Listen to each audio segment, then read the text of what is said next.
আজকের গল্পটি সম্পূর্ণ প্রাপ্তবয়স্কদের জন্যে।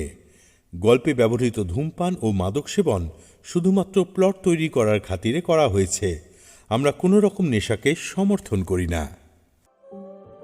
ব্রিটিশ আমলের কলকাতা এক আলাদা উন্মত্ততা নিয়ে মানুষের মনে জায়গা করে নিয়েছিল। পাশ্চাত্যের ধ্যান ধারণার উপরে ভিত্তি করেই গড়ে উঠেছিল কলকাতাবাসীর জীবন। কিন্তু সেই জীবনযাপনের মধ্যেও এমন কিছু রহস্যের আবির্ভাব ঘটেছিল যা আমাদের সকলেরই অজানা।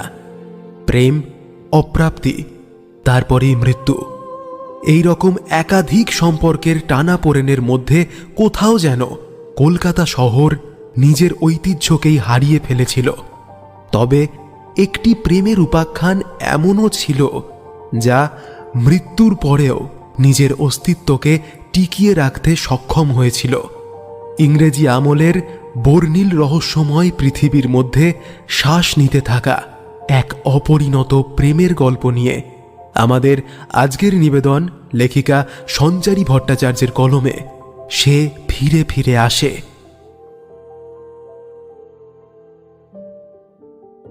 1950 সাল। কলকাতা শহর তখন ব্রিটিশ ইস্ট ইন্ডিয়া কোম্পানির দখলে। ভারতবর্ষের মানচিত্রে ইংরেজ আধিপত্যের এক অন্যতম স্মরণীয় অধ্যায় ছিল সেটি। বাঙালি জাতি তখন দম বন্ধ করে বাঁচতে শিখে গেছিল। ব্রিটিশ সরকারের সামনে মুখ খোলার অর্থ ছিল মৃত্যু।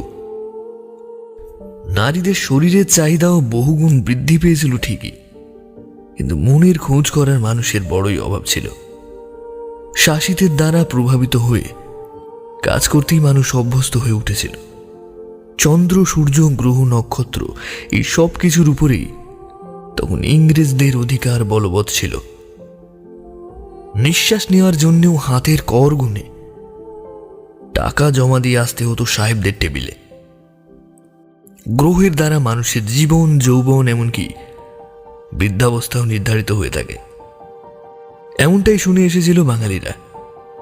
কিন্তু সেই সময় নির্ধারিত হতো ব্রিটিশদের দ্বারা। মানুষের কাছে তারাই ছিলেন ঈশ্বর, আবার তারাই ছিলেন জল্লাদ। প্রতিটি দিন অন্যের গোলামি করে বাঁচতে হতো, এটাই ছিল দস্তুর, আবার এটাই ছিল আগামী গড়ে তোলার একমাত্র রাস্তা। এই রাস্তায় কাঁটা আর পাথরের সংখ্যাই ছিল বেশি। ভালোবাসা, অনুগত্য এসবের কোনো দাম ছিল না। তবে বেশ কিছু উঁচু সম্প্রদায় তাদের পরিবারকে উচ্চশিক্ষায় শিক্ষিত করতে চেয়েছিলেন। প্রকৃতপক্ষে পুরুষদের শিক্ষা দেওয়ার বিষয়টি সর্বাপেক্ষা গুরুত্বপূর্ণ বলে বিবেচিত হলেও বেশ কিছু পরিবার নারীদের শিক্ষা নিয়েও চিন্তাশীল ছিলেন। এক্ষেত্রে জমিদার বংশভূত হওয়ার প্রয়োজন ছিল, এমনটা ভাবা সম্পূর্ণ নিরর্থক। ইংরেজ সরকারের সাথে সম্প্রীতিমূলক সম্পর্ক গঠন করতে পারলেই এই সকল বিধিনিষেধের বেড়াজাল থেকে মুক্ত হয়ে এগিয়ে যেতে পারতেন মানুষ। তবে ইংরেজরা মনে করতেন তারা মানুষদের নয়, কোনো গবাদি পশুদের ইংরাজি শিক্ষায় শিক্ষিত করে তুলছেন, যারা ভবিষ্যতে এই ভারত ভূমিতে তাদের প্রভাব বিস্তার করতে সহায়তা করবে। ভারতকে তারা অত্যাচারের জায়গা বানিয়ে নিয়েছিলেন, আর আমরা ছিলাম মঞ্চের জোকার, যারা তাদের কাছ থেকে ট্রেনিং নিয়েই আগামীর ছবি আঁকতে অভ্যস্ত ছিল। তবে এগুলি ছিল অন্যায্য বাক্য।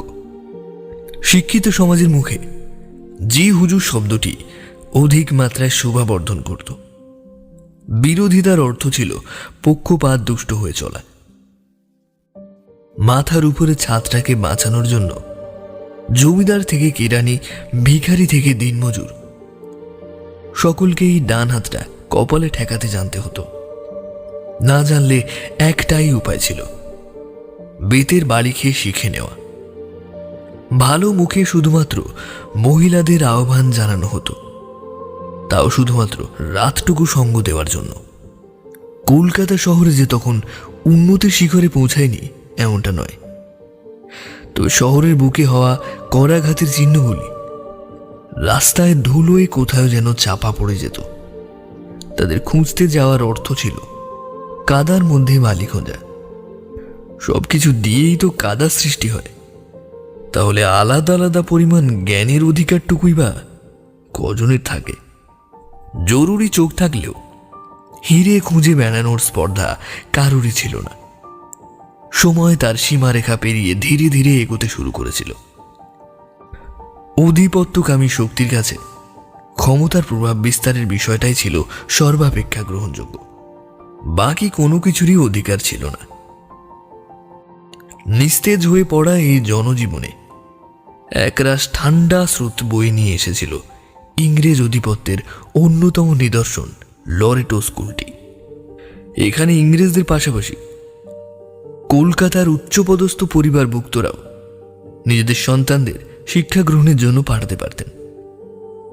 ইংরেজ সিলেবাস অনুযায়ী পঠন পাঠনের সুবন্দোবস্তও ছিল। প্রত্যেকেই নিজের নিজের ক্ষমতার বলে শিক্ষার বিষয়টির উপরে জোর দিতে পেরেছিলেন। ছেলেদের পাশাপাশি মেয়েরাও পরীক্ষার দ্বারা স্কুলে ভর্তি হওয়ার সুযোগ পেতেন। ইংরেজি শিক্ষা কি এবং এটি শেখার প্রয়োজনীয়তা কি, মূলত সেই বিষয়টার উপরেই বিশেষভাবে গুরুত্ব আরোপ করা হয়েছিল। জমিদার প্রতাপাদিত্য বর্মনের একমাত্র কন্যা ব্রজ কিশোরীও এই স্কুলে যোগদানের অধিকার অর্জন করেছিলেন।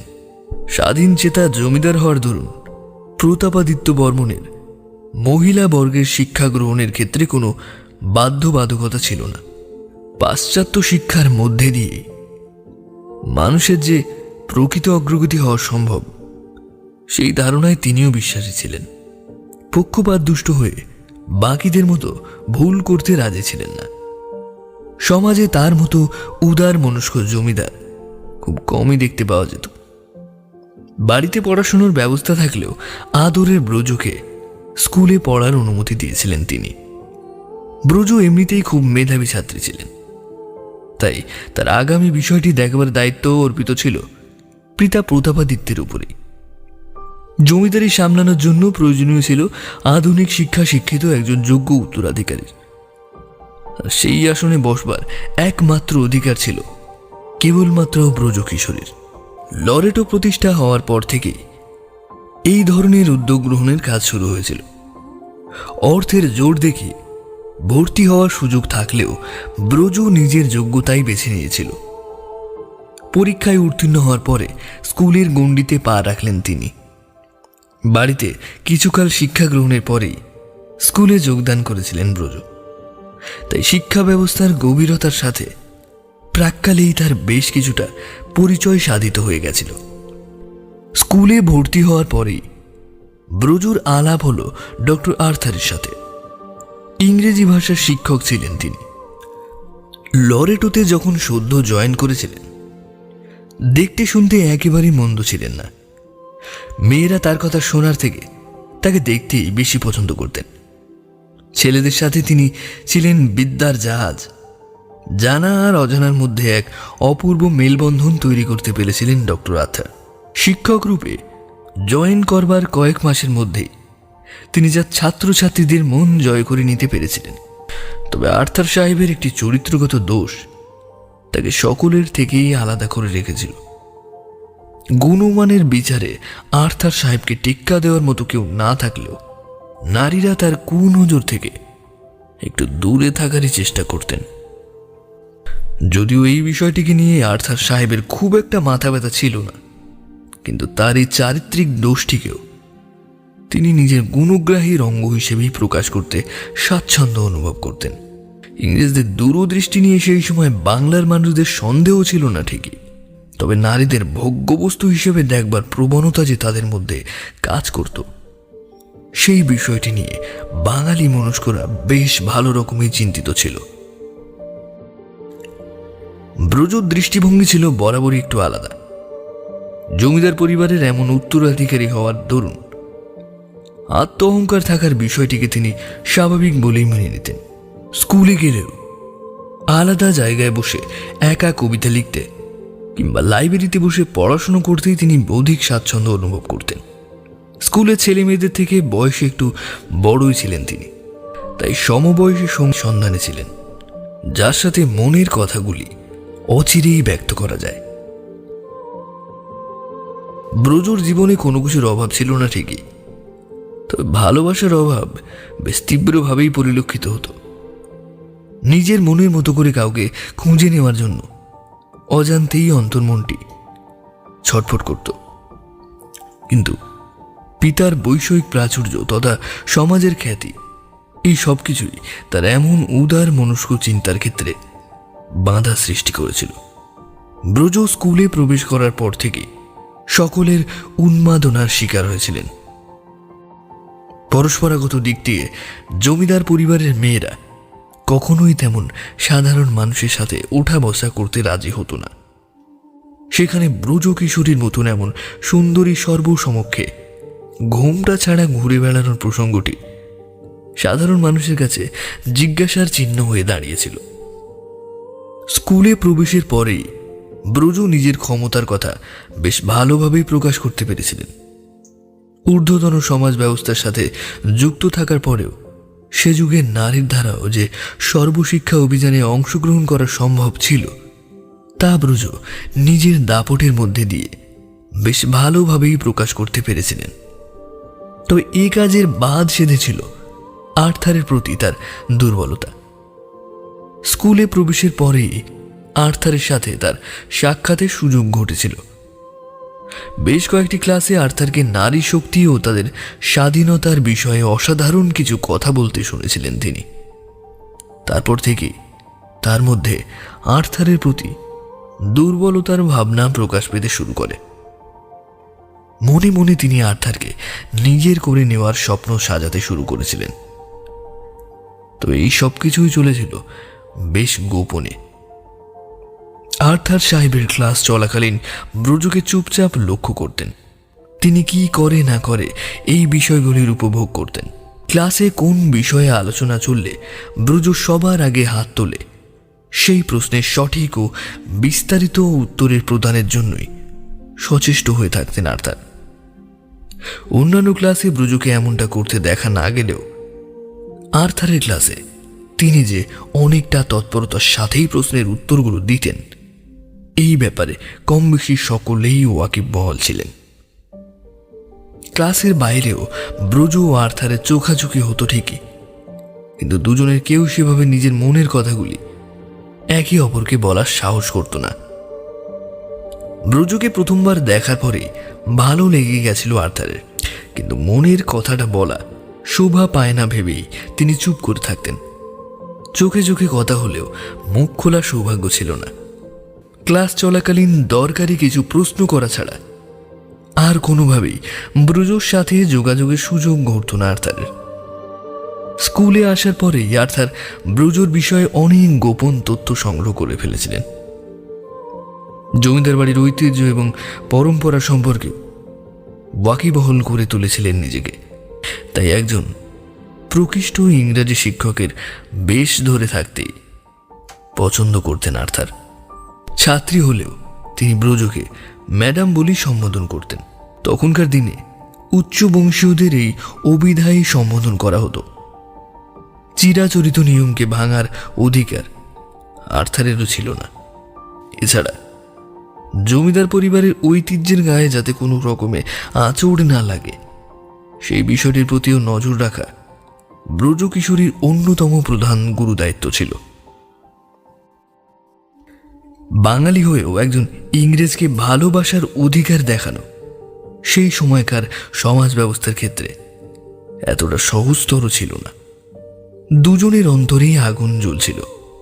উভয় তরফেই একে অপরকে পাওয়ার এক অদম্য ইচ্ছা সঞ্চারিত হচ্ছিল। তবে বাধা হয়ে দাঁড়িয়েছিল তখনকার শৃঙ্খলে আবদ্ধ সমাজ ব্যবস্থা।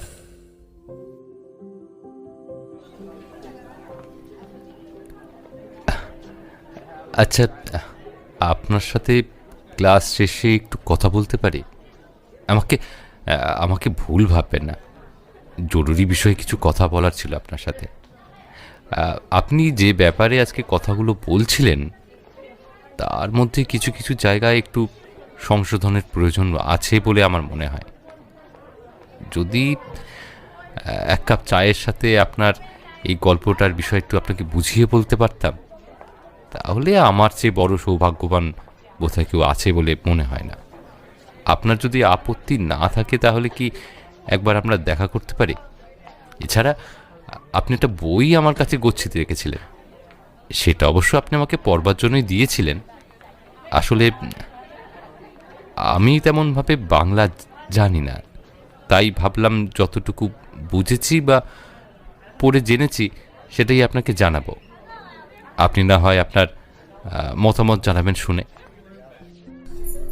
ব্রজুর সামনে দাঁড়িয়ে সেদিন ঝরঝরে ভঙ্গিতে কথাগুলো এক নিঃশ্বাসে বলে গিয়েছিলেন আর্থার সাহেব।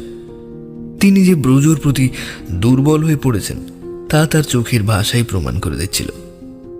ব্রজু এই দিনটির জন্যই অপেক্ষা করছিলেন, তবে আর্থার সাহেব তার সাথে কথা বলবেন, সরাসরি তাদের মধ্যে কোনো বিষয়কে নিয়ে আলোচনা হবে, এই সবই ব্রজুর মনের মধ্যে স্বপ্ন পূরণের আঙ্গিক হিসেবে নিজের ঘর করে নিয়েছিল। প্রয়োজন ছিল একটি অনিশ্চিত আচ্ছাদনের। সেই কাজটিকে সম্পাদন করার উদ্দেশ্যেই ব্রজ মুখ খুললেন। কিঞ্চিত ইতস্তত বোধ করে আর্থারের প্রত্যুত্তরে তিনি বললেন, বেশ, দেখা করব আপনার সাথে, তবে এভাবে সকলের মাঝে নয়, আলাদাভাবে। বুঝতেই পারছেন আমাকে এমনিতেও সবটা সামলে চলতে হয়। কেউ যদি আমার পিতার কানে বিষয়টা তুলে দেন তাহলে সমাজে বসবাস করাই দুষ্কর হয়ে যাবে। যদিও আমার পিতা এই বিষয়ে খুবই সাবলীল, তিনি কোনোদিনই আমার উন্নতির পথে বাধা সৃষ্টি করেননি। আমার মুখের দিকে তাকিয়েই তিনি আমাকে এখানে পড়ার সুবন্দোবস্ত করে দিয়েছিলেন।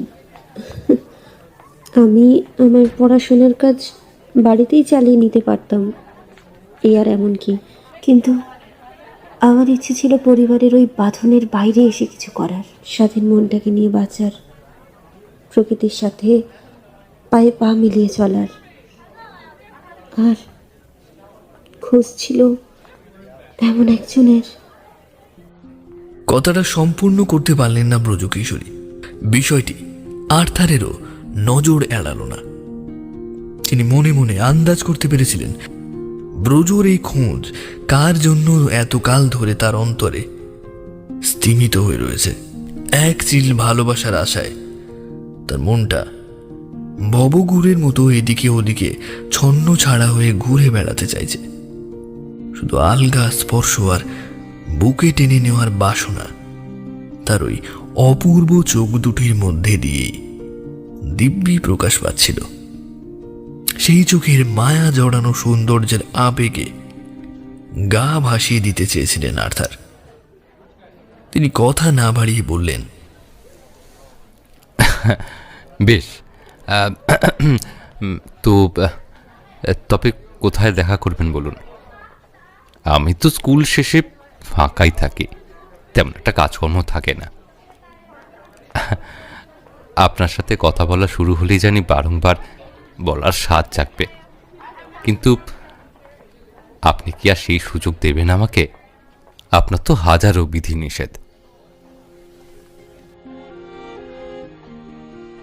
আর্থারের মুখটির আড়ালে লুকিয়ে থাকা সে ম্লান দুঃখের প্রহরে নিজেকেও ভাসিয়ে দিতে চেয়েছিলেন ব্রজ কিশোরী। কিছুক্ষণ নিঃশব্দে তার মুখের দিকে চেয়ে থেকে বললেন, আমি দেখা করব, প্রয়োজনে নিশ্চয়ই দেখা করব। যদি সাক্ষাতের মধ্যে আনন্দ লুকিয়ে থাকে, ভালো লাগা আর ভালোবাসা লুকিয়ে থাকে, তবে কথা দিচ্ছি আপনার সততার মধ্যে নিজের সত্যকে নিয়ে নতুন করে বাঁচার চেষ্টা করব আমি। কথাগুলো শেষ করে ব্রজ কিশোরী নিজের চোখের জলটা মুছে নিলেন। আর্থার বুঝতে পারলেন কোথাও একটা চাপা কষ্ট লুকিয়ে রয়েছে ব্রজর জীবনে। সেই জায়গাটিকে স্পর্শ করতে পারলে ব্রজের অন্তর্মনের একচ্ছত্র মালিকানার দাবিদার হয়ে ওঠার সম্ভাবনা স্পষ্ট অনুমান করতে পেরেছিলেন তিনি। ব্রজর কাছে এগিয়ে গিয়ে তার চোখের কোণের জলটা মুছিয়ে দেওয়ার উদ্দেশ্যে হাত বাড়ালেন তিনি, কিন্তু তৎক্ষণাৎ কিছুটা পিছনে সরে গিয়ে ব্রজ বলল, এই অধিকার এখনো আপনার হয়নি। এই জায়গা অনেক গভীর পরিণতির ফসল। ব্রজ এত সহজে এই অধিকার কাউকেই দিতে পারবে না, কোনোদিনও না। ব্রজ কিছু না বলেই আর্থারের হাত থেকে বইটি সংগ্রহ করে বাড়ির উদ্দেশ্যে রওনা দিল। ব্রজকে বাড়ি থেকে কেউ না কেউ নিতে আসতেন। কখনো কখনো প্রতাপাদিত্য স্বয়ং নিজের মেয়েকে নিয়ে যেতে আসতেন। মেয়ের মুখের দিকে তাকিয়েই তিনি বেঁচে থাকা শেষ সম্বলটুকুকে আরোধ্য করে রেখেছিলেন। ইতিহাস ও পরম্পরার ভিড়ে কোথাও যাতে নারীদের স্বাধীনতা ক্ষুণ্ণ না হয়ে যায়, সেটি মন থেকে দেখাশোনার দায়ভার নিজের উপরেই নিয়েছিলেন তিনি। প্রতাপাদিত্যের এই নীতিবোধই তাকে মহানুভবতার পরিচয় রূপে সমাজের চোখেই বিশেষ সম্মানিত পদের দাবিদার হিসেবে চিহ্নিত করেছিল। তিনি নিজের সমস্ত অহংকার ভুলে এই নীতিবোধটিকে নিয়েই বাঁচতে অভ্যস্ত হয়ে উঠেছিলেন। পেশায় শিক্ষক হয়েও চরিত্র গঠনের ক্ষেত্রে পুঁথি পড়া জ্ঞানকে কোনোভাবেই তেমন গুরুত্ব দিতেন না আর্থার। স্বাধীন চিন্তাধারার এই মানুষটিকে সৌন্দর্য ছাড়া আর কোনো কিছুই সেভাবে আকৃষ্ট করতে পারত না। ব্রজ ছিলেন সম্পূর্ণ আলাদা ধাঁচের একটা মানুষ। ভালোবাসা ছিল তার কাছে মেঘ আর বৃষ্টির মতো। মেঘ অনুমতি না দিলে যেমন বৃষ্টি ঝরঝর করে ঝরে পড়তে পারে না, ঠিক তেমনি মন বা হৃদয় সাড়া না দিলেও কাউকে ভালোবাসা যায় না বলেই তিনি মনে করতেন। এই মন আর হৃদয়ের লড়াইয়ে সেবার হৃদয়ে জিতে গেছিল। মনের কথা শুনতে অভ্যস্ত ব্রজের জীবনে প্রেম তার নিজের ছন্দে প্রবেশ করেছিল। সবার অলক্ষ্যে ভালো লাগতে শুরু করেছিল আর্থারকে। ভালোবাসা আর বিয়ে, তারপর নিজেদের একটা ছোট্ট সংসার, এই সবটাই ছিল ব্রজুর জীবনের কল্পনার অঙ্গ। নিজেকে এই সব কিছু থেকে দূরে সরিয়ে রাখার শান্তি উপভোগ করলেও সত্যিকারের ভালোবাসার তৃষ্ণাটা কোথাও যেন থেকেই গেছিল। স্কুলে দেখা সাক্ষাতের পরে বাইরেও দেখা করা শুরু হলো। তাদের এই গোপন প্রেমের রহস্য উদ্ঘাটনের বিষয়টি মানুষের কাছে তেমন গুরুত্বপূর্ণ ছিল না, কারণ জমিদার বংশের স্ত্রীর মনের ভেতরে কি চলছে তা জানার অধিকার কেবলমাত্র সমগোত্রীদেরই আছে। স্বাধীনতায় বিশ্বাসী ব্রজের মন তখন বিয়ের জন্য অস্থির হয়ে উঠেছে। জমিদার বাড়ির বাইরে বেরোনোর ইচ্ছাটা বরাবর মনের মধ্যে উঁকি দিলেও জীবন সঙ্গীর হাত ধরে চলার আনন্দটাই মনে প্রাণে উপভোগ করতে চেয়েছিলেন ব্রজ কিশোরী। টুকটাক দেখা সাক্ষাৎ চলছিল, কিন্তু আর্থারের সাথে বাইরে জনসমক্ষে দেখা করার ইচ্ছাটা কোনোদিনই প্রকাশ করতে পারছিল না ব্রজ। সকলকেই তিনি বাইরে বসে খেতে বা গল্প করতে দেখতেন, কিংবা হাত ধরে ঘুরতেও দেখতেন। তাই নিজের জীবনেও এই মুহূর্তগুলিকে জীবিত করতে চেয়েছিলেন তিনি। ব্রজ একদিন আর্থারকে অনুরোধ করল, আচ্ছা, আপনি কোথায় যেন একটা দেখা করবেন বলেছিলেন? আমি এতদিন বাদ সেধেছিলাম, আসলে পরিস্থিতি ছিল না। তবে এখন আর আপত্তি নেই। আপনি চাইলে একদিন আমরা বাইরে কোথাও গিয়ে কোনো রেস্তোরাঁ বা কোনো স্থানে বসে গল্প করতেই পারি। এতদিন আমরা নির্জনে আমাদের ভালোবাসাকে উপভোগ করছিলাম। এবার আশা করি বিষয়টা সকলকে জানানোর মধ্যে তেমন কোনো আপত্তি নেই।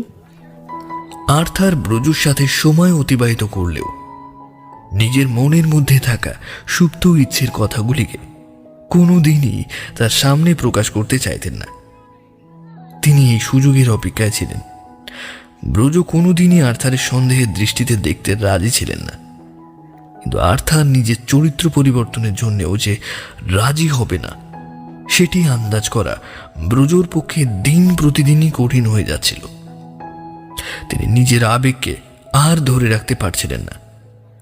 আর্থারের ঘনিষ্ঠ হওয়ার প্রবণতা বৃদ্ধি পাচ্ছে দেখে তিনি যত শীঘ্র সম্ভব তাকে জীবন সঙ্গিনী হিসেবে বরণ করে নিতে চেয়েছিলেন। আর্থারও দীপ্ত কণ্ঠে বলেছিলেন, বেশ তো, আপনার যখন কোনো আপত্তি নেই তখন আমারও আপত্তি থাকার কোনো কারণ নেই। আপনার অসুবিধা হতে পারে জেনেই এতদিন লুকিয়ে মেলামেশা করছিলাম আমরা। তবে আপনি যখন সব বাধা নিষেধ কাটিয়ে বেরিয়ে আসতে চাইছেন, তখন তার চেয়ে আর ভালো কিছু হতে পারে না। না আপনার জন্য ভালো, না আমার জন্য ভালো, দুজনের জন্যই এটা ভালো আমার মনে হয়। আর্থারের এই কথাগুলি ব্রোজোর মন ছুঁয়ে গেছিল। ব্রোজোর প্রতি এক তীব্র আকর্ষণ অনুভব করতে লাগলেন আর্থার। ব্রোজো নিজের সবটা দিয়ে আর্থারকে ভালোবাসতে চেয়েছিলেন, কিন্তু ব্রোজোর সাথে দেখা সাক্ষাতের পরে আর্থারের চোখে ব্রোজোর মনের চেয়ে বেশি আকর্ষণীয় হয়ে উঠেছিল তার শরীরটা।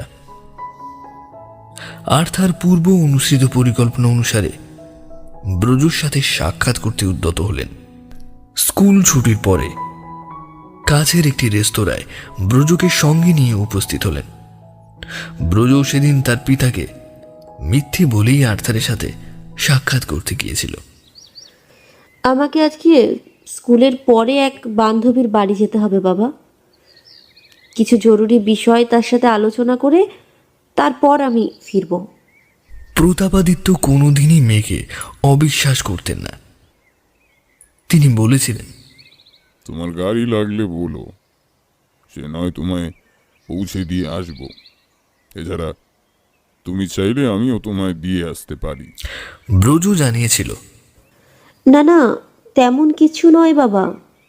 আমার বান্ধবীর বাড়ি খুব কাছেই, আমি পদব্রজেই দূরত্ব অতিক্রম করে ফেলতে পারবো। আপনার দুশ্চিন্তার কোনো কারণ নেই। কথা হয়েছিল এইটুকু, কিন্তু জীবনের প্রথমবার ব্রজ কিশোরী তার পিতাকে মিথ্যে আশ্বাস দিয়েছিলেন। আর্থারের জন্য তার মনে আগুন জ্বলেছিল। একবারের জন্য তার স্পর্শ পেতে মনটা উদ্গ্রীব হয়ে উঠেছিল। ভালোবেসে সুখী নিভৃতে যতনে আমার নামটি লেখো তোমার মনের মন্দিরে। তবে নিজের বংশমর্যাদাই তার পথে প্রধান বাধা হয়ে দাঁড়াবে, এটি ভেবেই তিনি সেদিন প্রতাপাদিত্যকে মিথ্যে কথা বলতে বাধ্য হয়েছিলেন। সেদিন স্কুল ছুটির পরে একটি রেস্তোরাঁয় যাওয়ার অভিজ্ঞতাটি ছিল বেশ আধুনিক। ভালোবেসে সুখী নিভৃতে যত এর পূর্বে ব্রোজো কোনোদিনই এমনটা করবার সুযোগ পাননি। এছাড়াও নিজের ভালোবাসার মানুষের সাথে সময় অতিবাহিত করবার বিষয়টিও তার কাছে অধিক গুরুত্ব পেয়েছিল। তিনি আর্থারের সাথেই এগিয়ে গেলেন।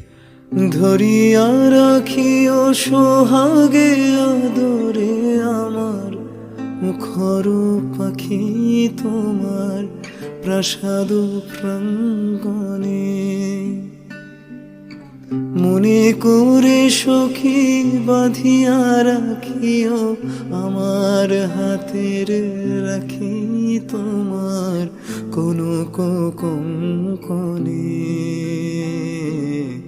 ভালোবেসে সুখী নিভৃতে যতনে আমার নামটি লেখো তোমার মনের মন্দিরে। তারা একটি রেস্তোরাঁয় গিয়ে উপস্থিত হলেন। ওখানকার পরিবেশটা ছিল বেশ জমজমাট। জমিদার প্রতাপাদিত্যকে সকলে কম বেশি চিনতেন ঠিকই, কিন্তু কোনোদিনই ব্রজকে সম্মুখে দেখবার সুযোগ হয়নি কারুর। তাই নিশ্চিন্তেই ব্রজ বেশ অনেকটা স্থান দখল করে বসেছিলেন। রেস্তোরাঁয় প্রবেশের পরে কোণার দিকের একটি টেবিলে গিয়ে তারা উভয়ে বসল। এরপর ব্রজ মুখের দিকে তাকিয়ে আর্থার তাকে কিছু খাওয়ার জন্য অনুরোধ করল। এখানে এসো। চুপ করে বসে থাকবে নাকি কিছু মুখেও দেবে? জানি তোমাদের পরিবারের মতো অত ভালো ভালো জিনিস এখানে উপস্থিত নেই, কিংবা আমার তেমন সামর্থ্যও নয়। তবু তবুও নিজের সবটা যতটুকু আমার আছে তোমাকে দিতে চাই। আশা করি তুমি খুশি হবে। আর্থারের মুখে এমন কথা শুনে ব্রজ কিশোরী কিছুটা ইতস্তত অনুভব করলেন। তারপর সহাস্যে বললেন, আপনার সাথেই তো আগামীতে, যাক, সেসব কথা না হয় পরেই বলবো। আপনি কিছু দেবেন, আর সেটা আমার কাছে গুণগ্রাহিতার কারণ হবে না, এমনটা ভেবে আমাকে লজ্জিত করবেন না। আপনি নিজেও জানেন আমি আপনাকে কতখানি বিশ্বাস করি। আর্থার আরও কিছুটা চেয়ারটা তার নিজের দিকে এগিয়ে নিয়ে গিয়ে বললেন, শুধুই বিশ্বাস করো ব্রত? তোমার আমাকে কাছে ডাকতে ইচ্ছে করে না? আরো কাছে, আরো আরো অনেক কাছে। তোমার আমাকে আমাকে স্পর্শ করতে ইচ্ছে করে না? কথাগুলো বলে ব্রজুর ডান হাতের উপরে হাত রাখলেন আর্থার। ব্রজুর মুখখানি লজ্জায় লাল হয়ে গেল। এই প্রথম আর্থারের স্পর্শ অনুভব করলেন তিনি। তার সারা শরীরে এক উন্মাদনা স্রোত খেলে গেল। আর্থারকে জড়িয়ে ধরতে মন চাইল তার কাছে সেই নিশ্চিদ্র মুহূর্ত নিজেকে সঁপে দিতে ইচ্ছা করছিল ব্রজুর, কিন্তু কোনোভাবে নিজেকে সংযত করলেন তিনি। তারপর বললেন, আপনার কাছে যেতে ইচ্ছে করে আমারও, তবে এভাবে নয়। সর্বসমক্ষে যেদিন আপনি আমাকে নিজের করে নেবেন, সেদিন আমি আপনার হয়ে যাব, পুরোপুরি আপনার। কোথাও কোনো খাদ রাখবো না, কথা দিলাম। ব্রজুর মুখে এই কথা শুনে শুনে আর্থারও বেশ বিরক্তি হয়ে উঠেছিল। প্রেম ভালোবাসার উপরেও ব্রজুকে মনে মনে ভোগ করবার ইচ্ছাটা তাকে দিন প্রতিদিন পেয়ে বসতে শুরু করেছিল। কিন্তু ব্রজুর দিকে তাকিয়ে তিনি নিজের ক্ষোভ সংবরণ করে যাওয়ার চেষ্টা চালিয়ে যাচ্ছিলেন। হাসি মুখে সবটা স্বীকার করে নিতে চাইছিলেন। সেদিনও তিনি কিছুটা তেমনই আচরণ করলেন। হ্যাঁ, ঠিকই বলেছ, আমি অস্বীকার করছি না। কিন্তু এই আপনি বলাটা কবে ছাড়বে তুমি? ব্রজু আবার হাসলেন। তারপর বললেন, চলুন আপনাকে আমার পিতার সাথে দেখা করিয়ে নিয়ে আসি। আমাদের পরিবারের মহিলাদের জীবনসঙ্গী নির্বাচনের অধিকার আছে। আমার পিতা জমিদার হলেও আমার ইচ্ছের দাম দেবেনি, আর এ বিষয়ে আমি নিশ্চিত। ব্রজুকে ভালোবাসার আরেকটি কারণ ছিল তার প্রাচুর্য। মুখের কথায় রাজি হয়ে গেলেও আর্থারের মন থেকে কোনো দিনই তাকে নিজের স্ত্রীর পদমর্যাদা দিতে রাজি ছিলেন না। তার শরীরটাকে ছোঁয়ার থেকেও অধিক প্রয়োজন ছিল তার মনটাকে ছোঁয়ার।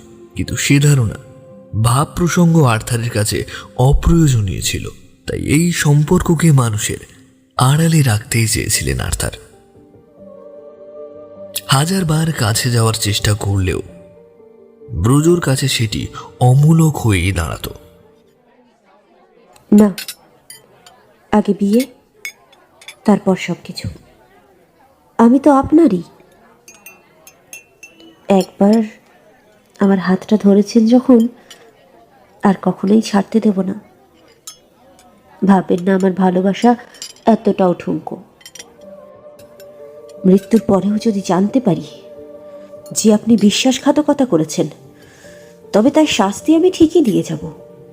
না হলে যে আমার আত্মার শান্তি হবে না। ব্রজুর এই কথাগুলি শুনে মনটা কিছুটা আনন্দিত হয়ে উঠেছিল আর্থারের। অন্তরের ইচ্ছাগুলির কথা কোনোদিনই প্রকাশ্যে আসতে দিত না সে। পাছে ধরা পড়ে যান, তাই নিশ্চুপ হয়ে শুধু ঘাড় নাড়ালেন। আমি তো শুধু তোমাকেই ভালোবাসি ব্রজ।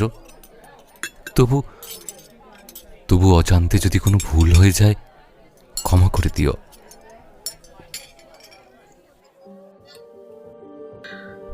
ব্রজ এভাবে আর্থারের সাথে আরো কিছুদিন মৌখিক সম্পর্ক রক্ষা করে চললেন।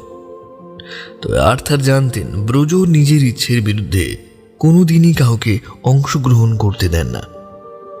তাই এই অবস্থায় তার ইচ্ছে কথা মেনে নেওয়াই সব থেকে বুদ্ধিমানের কাজ হবে বলে মনে করেছিল আর্থার। সেই সুবাদেই এছাড়া ব্রজ কিশোরীর আরও কিছুটা মনের কাছাকাছি পৌঁছানোর জন্য তিনি জমিদার প্রতাপাদিত্যের সাথে সাক্ষাৎ করবার সিদ্ধান্ত নিয়ে ফেললেন। সেখানে সাক্ষাৎ করতে গিয়ে যে এত সহজে সবকিছু পরিবর্তন হয়ে যেতে পারে তার বিন্দু বিসর্গ ধারণা করতে পারেনি আর্থার। তবে সেখানেও নিজেকে কিছুটা সংযত রাখতে চেয়েছিলেন আর্থার। তবে গোটা বিষয়টা যে একটা মিথ্যের উপরে দাঁড়িয়েছিল সেই প্রভাবাধীন শ্রেণীর কাছে সম্পূর্ণ লুকিয়ে রাখতে চেয়েছিলেন তিনি। ব্রজ তার আসল উদ্দেশ্য টের পেয়ে যান। এই ভয়টির থেকে নিজেকে লুকিয়ে রাখবার কৌশল খুঁজতেন না আর্থার। পিতার সাথে আলাপ করানোর মধ্যে দিয়ে অন্তরের সব মলিনতাকে ধুয়ে মুছে পরিষ্কার করে দিয়েছিলেন ব্রজ কিশোরী। বিদেশি ভাষায় কথা বলা এই বহিরাগতকে অচিরেই মেনে নেওয়া হয়েছিল জমিদার বাড়িতেও। সম্পর্কের তাগিদের ক্ষেত্রে, ব্রজুর ভালোবাসার ক্ষেত্রে দুই পরিসরেই নিজেকে ধন্য বলে মনে করেছিলেন জমিদার প্রতাপাদিত্য। প্রতাপাদিত্যের বাড়িতে পা রাখবার পরে আর্থারের চোখে বেশ কিছু বর্ধিষ্ণু আয়োজন নজরে পড়েছিল। তিনি যে কোনোভাবেই এই পরিবারের কাছে একজন বহিরাগত ছিলেন না, এটি সেখানকার আয়োজনই প্রমাণ করে দিচ্ছিল। জমিদার বাড়িতে পা পড়ার পরেই আর্থারের সদরে অভিবাদন জানিয়ে স্বয়ং প্রতাপাদিত্য বাড়ির অন্দরমহলে নিয়ে গেলেন তাকে। জমিদার প্রতাপাদিত্য একজন উচ্চ বংশভূত ব্যক্তিত্ব হয় তার পরিবারের প্রতিটি আনাচে কানাচে তার ক্ষমতা এবং প্রাচুর্যের প্রভাব প্রকৃষ্ট রূপে প্রকাশ পাচ্ছিল। আর্থারের সাথে বেশ অনেকক্ষণ কথাবার্তা সারলেন জমিদার প্রতাপাদিত্য। অধিক কথার মধ্যে না গিয়ে সরাসরি নিজের কন্যা ব্রজ কিশোরীর সম্পর্কে খোলাখুলি কিছু কথা জিজ্ঞাসা করলেন আর্থার সাহেবকে। তুমি কি আমার কন্যাকে বিবাহ করিতে ইচ্ছুক? সে আমাকে তার মনের কথা বহু পূর্বেই ব্যক্ত করিয়াছে। আমি কোনোভাবেই তার এই সিদ্ধান্তে বাধার কারণ হয়ে দাঁড়াতে চাই না। একজন পিতা হিসাবে আমি ব্রজকে এই পৃথিবীর সব সুখভোগের স্বাধীনতা দিয়েছি। নিজের জীবনসঙ্গী নির্বাচনের বিষয়টিও তার উপরে ছাড়িয়া দিয়েছি। সেই অকৃতকল্পে এই অনুভূতির কথা আমাকে অনুরক্ত করিয়াছিলেন। আমার কাছে তার এই অনুভূতিগুলিকে অস্বীকার করিবার বা পদদলিত করিবার কোনো সামর্থ্য নাই। তার বাসনার সম্মান হেতু আমিও এই সিদ্ধান্তই নিয়েছি যে তার তোমার সহিতই বিবাহ হোক। এখন তোমার মতামত জানিবার প্রত্যাশায় রহিয়াছি। কও, কি কহিতে চাও? তোমার সাথে উহার সম্পর্ক স্থাপিত হইলে ইংরেজ কর্তৃপক্ষের সহিত আমাদিগের সুসম্পর্ক স্থাপিত হবে এই বলে আমি বিশ্বাস করি। আমার কোনো সংশয় নেই। তোমার ইচ্ছাধীন বাকিটা। পিতার কথায় সায় দিয়েছিলেন ব্রজকিশোরী নিজেই। পিতা কিছুটা পুরাতনপন্থী হলেও স্বাধীন চেতা মন মানসিকতার মানুষ ছিলেন তিনি। তার কাছে নিজের কন্যার সুখের চেয়ে বড় আর কোনো কিছুই ছিল না। জীবনের প্রকৃত রসদ তিনি এখান থেকেই খুঁজে পেয়েছিলেন। আর তা শুধু ঘাড় নেড়ে হ্যাঁ অভিব্যক্তিটি প্রকাশ করা মাত্রই ব্রজকিশোরীর মনে তাকে ঘিরে স্বপ্নগুলো আরও বৃহৎ ডালপালা বিস্তার করতে বাধ্য হয়েছিল। জমিদার প্রতাপাদিত্যের মুখেও সাম্যের হাসি ফুটে উঠেছিল। পিতাকে উদ্দেশ্য করে ব্রজকিশোরী কিছু কথা বললেন। আমাকে সবটাই শিখিয়েছেন এই প্রবাসী মানুষটি। ইংরেজ রাজত্বের ভীতিকে মন থেকে মুছে ফেলতেও সাহায্য করেছেন ইনি। আমি এনাকেই স্বামীরূপে পেতে চাই। মানুষের কাছে এক নতুন উদাহরণ রাখতে চাই। শিক্ষা গ্রহণের পাশাপাশি যে মেয়েদের স্বাধীনতার অধিকার আছে সেটা গোটা হিন্দু সমাজকে দেখাতে চাই। তার জন্য প্রয়োজন আপনার আশীর্বাদের। নিজের মেয়ের মুখনিসৃত কথাগুলি জমিদার মশাইয়ের কাছে সেদিন জীবনদায়ী ঔষধের কাজ করেছিল। তিনি যে ব্রজ কিশোরীকে সঠিক শিক্ষায় শিক্ষিত করে তুলতে পেরেছিলেন সেটি কল্পনা আসা মাত্রই তাকে বুকে জড়িয়ে ধরলেন। যে ছিল আমার স্বপ্ন চালিনি, তারে বুঝিতে পারিনি, তারে বুঝিতে পারিনি। যে ছিল আমার স্বপ্ন চালিনি, তারে বুঝিতে পারিনি, তারে বুঝিতে পারিনি। দিন চলে গেছে খুঁজিতে খুঁজিতে, যে ছিল আমার স্বপ্ন চারিনি, তারে বুঝিতে পারিনি, তারে বুঝিতে পারিনি। স্কুলে রোজকার পড়াশোনার পাশাপাশি বিয়ের দিনও ক্রমে ঘনিয়ে আসতে শুরু করেছিল। আর্থারের মনে ব্রজকে ভোগের নেশাটাও দিন দিন বেড়েই চলেছিল। কখনো বা ইশারায়, কখনো বা তার কাছে গিয়ে এমন নানান পন্থা অবলম্বনের পর যখন বারে বারে প্রতিরোধক শক্তি কাজ করছিল, তখনই আর্থারের ভদ্র চেহারার পেছনে লুকিয়ে থাকা শয়তানটি ক্রমশ আত্মপ্রকাশ করল। স্কুল ছুটির পরেই আর্থার ব্রজকে এগিয়ে দিয়ে আসতেন। ব্রজুর বাড়ি থেকেই গাড়ি পাঠিয়ে দেওয়া হতো।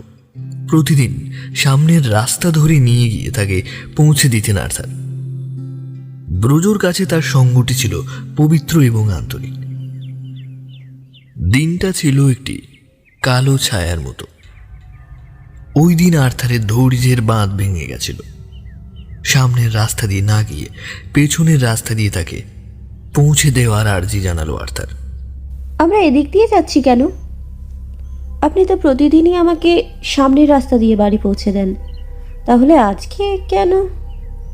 ব্রজকে নিজের মুঠোয় আনতে চেয়েছিলেন আর্থার। অমন জলজলে চেহারা দেখে তিনি কিছুতেই নিজেকে সামনে রাখতে পারেননি। ব্রজকে বলেছিলেন, সামনেই একটা সুন্দর জায়গা আছে ব্রজ, চলো না ওখানে গিয়ে দুজনে একটু জিরিয়ে নিই। রোজই তো স্কুল আর তারপরেই বাড়ি, তোমাকে একা পাওয়ার তো কোনো সুযোগই হয় না। আমারও তো ইচ্ছে করে কিছুটা মুহূর্ত দুজনে একা কাটাই, মনের সুখ দুঃখের কথা বলি একে অপরকে। আর সামনেই তো আমাদের বিয়ে, তোমার পরিবারের থেকে তো ব্যাপারটা মেনেই নিয়েছে। যদিও আমার পরিবারের সকলেই ইংল্যান্ডে রয়েছেন, তবুও নিয়মিত চিঠির মাধ্যমে এই বিষয়গুলি সম্পর্কে অবহিত করতেই থাকছি তাদের। আমাদের বিয়ের দিন পাকা হয়ে গেলেই আমি তাদেরকে চিঠি পাঠিয়ে কলকাতায় আসার সমস্ত বন্দোবস্ত সেরে ফেলব। তুমি সে বিষয়ে কোনো চিন্তা ভাবনা করো না। তাছাড়া এতদিন ধরে তোমার সাথে মেলামেশা করছি, তোমার সাথে এমনিতেই একটা ভাব ভালোবাসার সম্পর্ক গড়ে উঠেছে। আমি কোনো মূল্যেই তোমাকে হারাতে পারবো না, তোমাকে আমি হারাতে পারবো না ব্রজ। কিন্তু তোমার কাছে আমার চাহিদার কোনো মূল্যই নেই। আমার তো ইচ্ছে করে তোমাকে একটু স্পর্শ করি, যাকে কিছুদিনের মধ্যেই নিজের করে পাবো আমি, যাকে আমি জীবন সঙ্গী হিসেবে সারা জীবন। তার কাছে এমন বিরূপ মনোভাব, এমন বিরূপ ব্যবহার পেলে মনটা এমনিতে কিরকম ভীষণ খারাপ হয়ে যায়। আশা করি তুমি আমার মনের অবস্থা বুঝতে পারছো ব্রজ। আর্থারের ওই মায়াবী চোখ দুটি সর্বদাই ব্রজকে আকর্ষণ করত। হবু স্বামীর মনে আঘাত দিয়ে তিনি সেদিন সাহসিকতার পরিচয় দিতে পারলেন না। মুখোশধারী এই চেহারার আসল উদ্দেশ্যের কথা জানতে অনেকটাই দেরি হয়ে গেছিল ব্রজ কিশোরীর। সময় হারিয়ে গেছিল অন্য কোনো অন্ধকারে। বিশ্বাসের জায়গায় জন্ম নিয়েছিল একরাশ ঘৃণা আর বিদ্বেষ।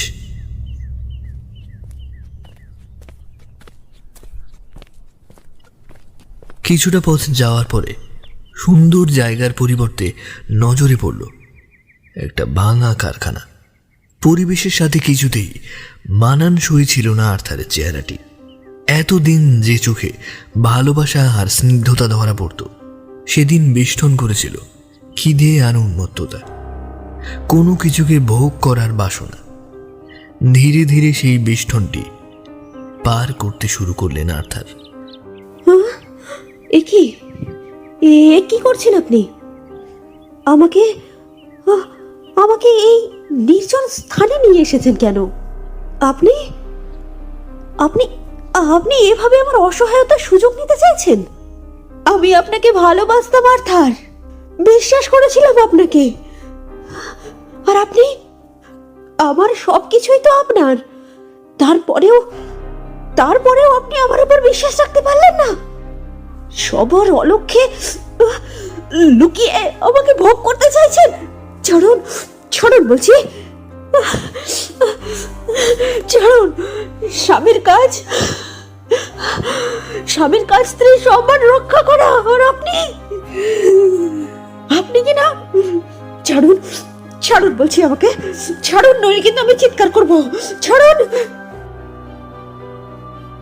শক্ত হাতের বাঁধনি ছাড়িয়ে কোনো দিনই বেরোতে চাননি ব্রজ।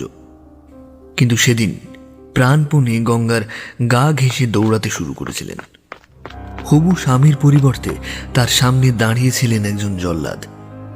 সে শুধু তার অর্থের প্রতি পাগল ছিলেন, আর ছিলেন তার শরীরটার প্রতি। সেই মানুষটির কুৎসিত চেহারাটি বহুদিন বাদে ধরা দিয়েছিল ব্রজকিশোরীকে। তিনি নিজের প্রতি শত ঘৃণার বাণী বর্ষণ করছিলেন ঠিকই, তবে সেই পরিস্থিতিকে কাটিয়ে উঠবার সমস্ত কৌশল লগেজ হয়ে গিয়েছিল। আগের কথা মনে আসতে শুরু করেছিল ব্রজর। সেই সুন্দর মুহূর্তগুলি, হাতে হাত দিয়ে একে অপরকে করা প্রতিশ্রুতিগুলি। কিন্তু সেদিন সবকিছুকে মিথ্যে করে দিয়ে আর্থার তাকে ভোগের নিদারুণ আশায় দৌড়াতে শুরু করেছিলেন। মানুষের কাছে ভালোবাসার অনুরণনের চেয়ে ভোগের লালসায় যে সর্ববৃহৎ আকার ধারণ করতে পারে ব্রজকিশোরীর আসন্ন পরিণতি, সেই সত্যেরই প্রমাণ দিতে সচেষ্ট হয়েছিল। তিনি সব ভুলে, সব বাধা বিপত্তি পেরিয়ে সেদিন নিজের সম্মানটুকু হাতে নিয়ে দৌড়ে চলেছিলেন। নিজেকে শেষ করে ফেলবার ঠিক আগের মুহূর্তে মানুষের যেমন গোটা মুহূর্তটিকে একবার সানন্দে ফিরে দেখতে ইচ্ছা করে, ঠিক সেইভাবেই দৌড়াতে থাকলেন তিনি। ছেড়ে দিন, ছেড়ে দিন, ছেড়ে দিন আমাকে, ছেড়ে দিন। এভাবে আমাকে নিজের চোখে ছোট করে দেবেন না। ছাড়ুন। আমি আমার সবটা দিয়ে আপনাকে ভালোবেসেছিলাম। আমি তো আপনারই হতে চেয়েছিলাম। কায় মনোবাক্যে, ছাড়ুন, কায় মনোবাক্যে আমি আপনাকে বহুদিন পূর্বে স্বামী হিসাবে গ্রহণ করেছিলাম। আপনি এভাবে সবটা মিথ্যে করে দিতে পারেন না আর্থার। কিছুতেই না, কিছুতেই না। ছাড়ো না। আর্থারের চোখে তখন অদম্য খিদের আগুন জ্বলছে।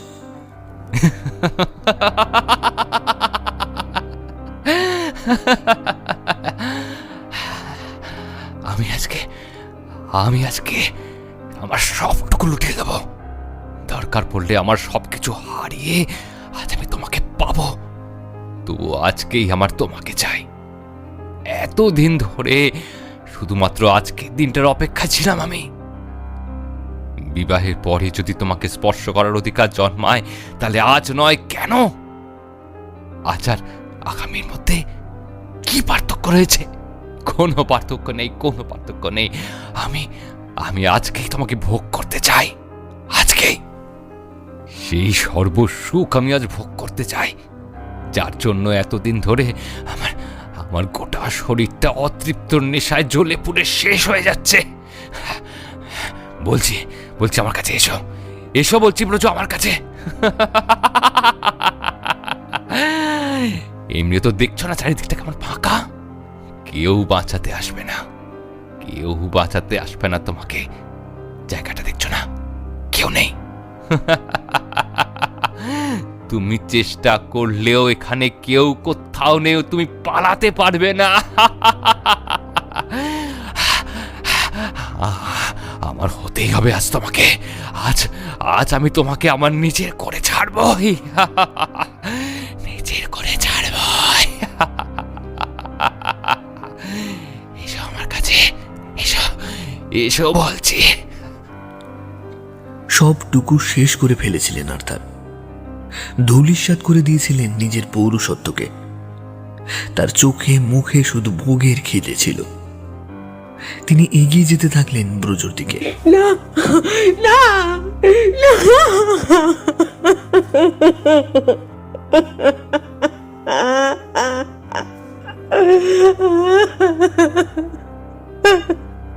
না না, এগোবেন না বলছি, এগোবেন না বলছি, এগোবেন না।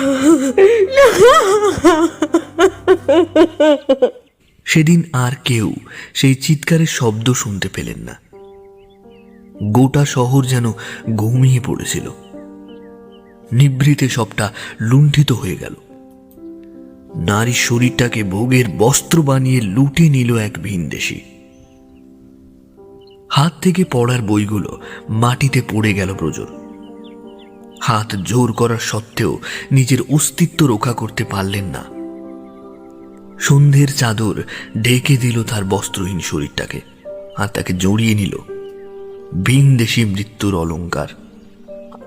পড়ন্ত রোদের রাঙা বিকেলে আকাশপথে উড়ে গেল কিছু গাংচিল। ভোগের পরে তার শাড়িটিকে গায়ে জড়িয়ে দিলেন আর্থার। তখন ব্রজ প্রায় অর্ধমৃত। ভালোবাসার মৃত্যুর পাশাপাশি সেদিন শরীরটারও মৃত্যু ঘটেছিল। আর্থারের পায়ের শব্দগুলো ক্রমে দূর দিগন্তে মিলিয়ে যাচ্ছিল। সূর্যটাও নিজের উত্তাপকে হারিয়ে আধমরা শরীরটা নিয়ে ডুবে যাচ্ছিল নদীর বুকে। আমাকে নিয়ে যাও, নিয়ে যাও না।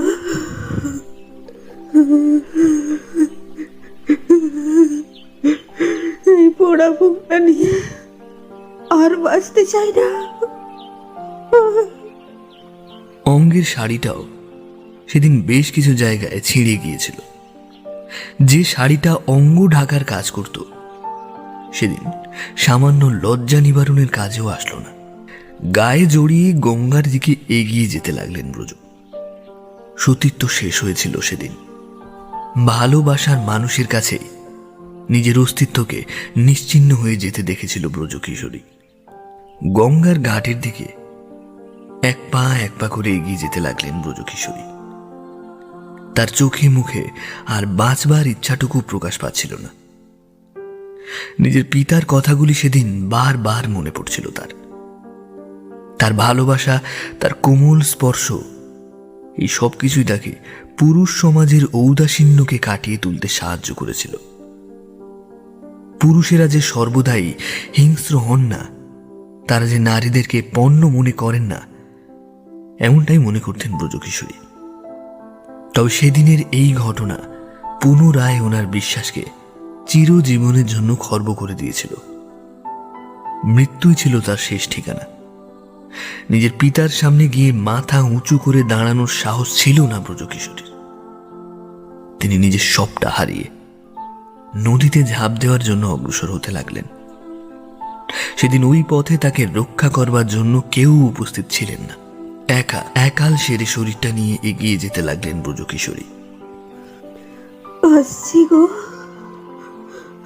এই শত শত নোংরা আবর্জনার মধ্যে আমাকেও একটুখানি ঠাঁই দিও না মা। তোমার স্পর্শে তো সবই পবিত্র হয়ে যায়। সবকিছু আমার প্রাণ ফিরে পায়। আমাকেও আজকে জীবন্ত করে দাও মা। পা দুটো অগ্রসর হতে লাগলো। শ্যাওলা পড়ে যাওয়া সিঁড়িগুলোতে পা পিছলে যাচ্ছিল। মনে হচ্ছিল এবার হয়তো চির শান্তির ঘুম ঘুমাতে পারবে সে। গঙ্গায় সেদিন জোয়ার এসেছিল। টলটলে জলে নিজের মুখটা নজরে পড়তেই চমকে উঠল ব্রজর। এক রাশ উস্কো খুস্কো চুল আর মলিন শাড়িটার মাঝে লাজুক মুখটাকে বারবার লুকোনোর চেষ্টা করছিলেন তিনি। পাটা বাড়িয়ে দিতেই ঠান্ডা জলের স্পর্শ অনুভূত হল। দমকা হাওয়ায় চুলগুলো উড়তে শুরু করল। এক রাশ দুঃখের আচ্ছাদন এসে জড়ো হলো তার মাথার উপরে। মনে হলো জীবনটা এবার থেমে যাক, স্রোত শ্রেণী নদী তরঙ্গে প্রাণের স্পন্দনটি কোথাও দামা চাপা পড়ে যাক। ধীরে ধীরে সেই ইচ্ছেকে পূর্ণতা দেওয়ার মুহূর্তটি এসে গিয়েছিল। তার দেহটা তলিয়ে গেল, নিশ্চিহ্ন হয়ে গেল, শুধু পরনের ছেঁড়া কাপড়টা ভেসে রইল জলে। আর্থার সাহেবের প্রাণ একটু কাঁদল না। বিদীর্ণ মনটা ঘন কালো নদীগর্ভে একাই তলিয়ে গেছিল সেদিন। আর্থার নিজেকে অপরাধী বলে মনে করেনি, মনে হয়েছিল মহাপুরুষের কাজ করেছে সে। এটাই ছিল যোগ্য অবতার হয়ে ওঠার পরীক্ষা। কিছুক্ষণ বাদে নদীর দিকটা এগিয়ে এলেন আর্থার। শাড়িটিকে লক্ষ্য করে একটি ঢিল ছুঁড়ে মারলেন, যাতে আবহমান জলরাশির চাপে সেটিও কোথাও নিশ্চিহ্ন হয়ে যায়। সব কাজ মিটিয়ে খোশ মেজাজে নিজের বাড়িতে ফিরে এলেন তিনি। তার চোখে মুখে ব্রজকে হারানোর এতটুকু দুঃখ সেদিন কাজ করতে দেখা গেল না। মনের মধ্যে কোথাও মলিনতা কাজ করল না সেদিন। আনন্দে আত্মহারা হয়ে বাড়িতে ফিরলেন আর্থার। যাক বাবা, আমার যেটা পাওয়ার ছিল সেটা তো পাওয়াই হয়ে গেছে। এরপরে আর কি বা আছে? যতদিনই বিয়ে করতো ততদিনে আমি নিজেই হয়তো আবার অন্য কারোর কাছে গিয়ে হাজির হতাম। যত সব শিখেলে লোকজন। আমার নেহাত তাকে পছন্দ হয়েছিল বলে তা না হলে কলকাতা শহরে মেয়ের অভাব আছে নাকি? একের থেকে অধিক, চাইলে তারও অধিক। এইসব নিয়ে আমার আবার ভাবার কোনো প্রয়োজন আছে নাকি? সমস্যাটা আসলে অন্য জায়গায়। যদি পুনরায় ওদের বাড়ির থেকে কেউ খোঁজ করতে আসে তখন কি বলবো? ব্রজর লাশটা হয়তো দারোগাদের হাতে পৌঁছবে না, আর যদি পৌঁছয় তাহলে আমি টাকা পয়সা দিয়ে ঠিক বিষয়টা বুঝে নেব। রইল বাকি জমিদারের কথা। সে তো এমনিতেই বৃদ্ধ, মৃত মেয়ের শোকে আর কতদিনই বা বাঁচবেন। ধুর, বেকার বেকার যত সব উল্টোপাল্টা চিন্তা ভাবনা বাড়াচ্ছে আমার। তার চেয়ে ভালো নিজের বাড়িতে গিয়ে শান্তিতে একটা চুরুট ধরাই। অনেক দিন বাদে শরীরটা বেশ ভালো লাগছে। এতদিন ধরে শুধু ওই মেয়েটার ঘ্যান ঘ্যান ঘ্যান ঘ্যান শুনতে শুনতে আর পারছিলাম না। আপদ বিদায় হয়েছে। উফ, এখন বরং একটা নতুন কাউকে জোগাড় করতে হবে, আবার তার সাথে কিছুদিন।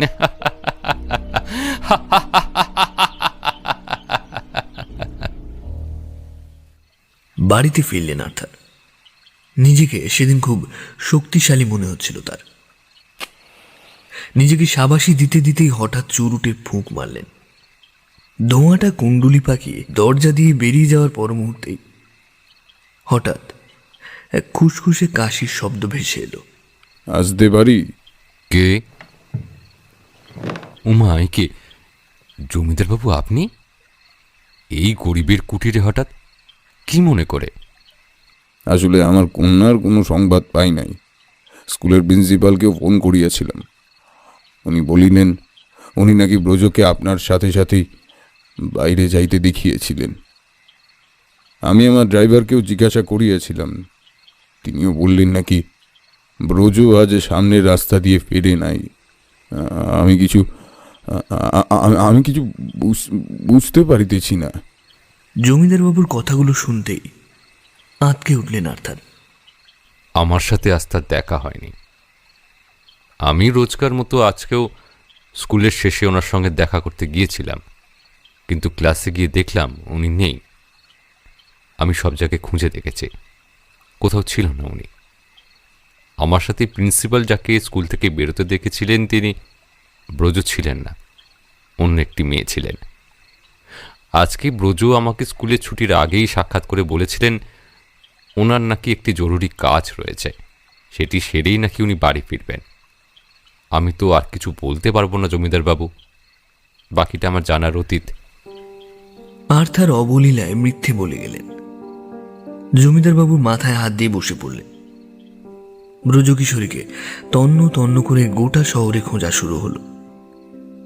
কলকাতা শহর সামান্য জায়গা ছিল না। ব্রজ চেনা পরিচিত মহলে খোঁজ পাঠানো হলো, কিন্তু কোনো জায়গাতেই তার কোনো হদিশ পাওয়া গেল না। তিনি কোথায় চলে গিয়েছিলেন কেউ জানতে পারলেন না। আর্থার নিজেও চেয়েছিলেন গোটা বিষয়টি ধামাচাপা পড়ে যাক, তাই তিনি এই বিষয়ে আর মুখ খুললেন না। অল্প কিছুদিনের মধ্যে পরিস্থিতি স্বাভাবিক হয়ে যাবে ভেবে তিনিও চুপ করে বসে তামাশা দেখতে লাগলেন। বেশ কয়েকদিন অতিবাহিত হয়ে যাওয়ার পরে পুলিশ প্রশাসন ব্রজকিশোরীকে মৃত বলে ঘোষণা করে দিলেন। জমিদার প্রতাপাদিত্যের কাছে জীবনে বেঁচে থাকবার ইচ্ছাটাই চলে গিয়েছিল। ব্রজর জিনিসপত্রগুলি আগলে বসে থাকতেন তিনি। কখনো বা তার ছবির সামনে, কখনো বা তার পড়ার টেবিলের সামনে বসে চোখের জল ফেলতেন। এইভাবে কেটে যেতে লাগলো সময়। সময়ের সাথে সাথে আর্থারের জীবনেও এক বিপুল পরিবর্তন সাধিত হয়ে গেল। একটি বিদেশিনীকে বিয়ে করে সুখে সংসার শুরু করলেন আর্থার।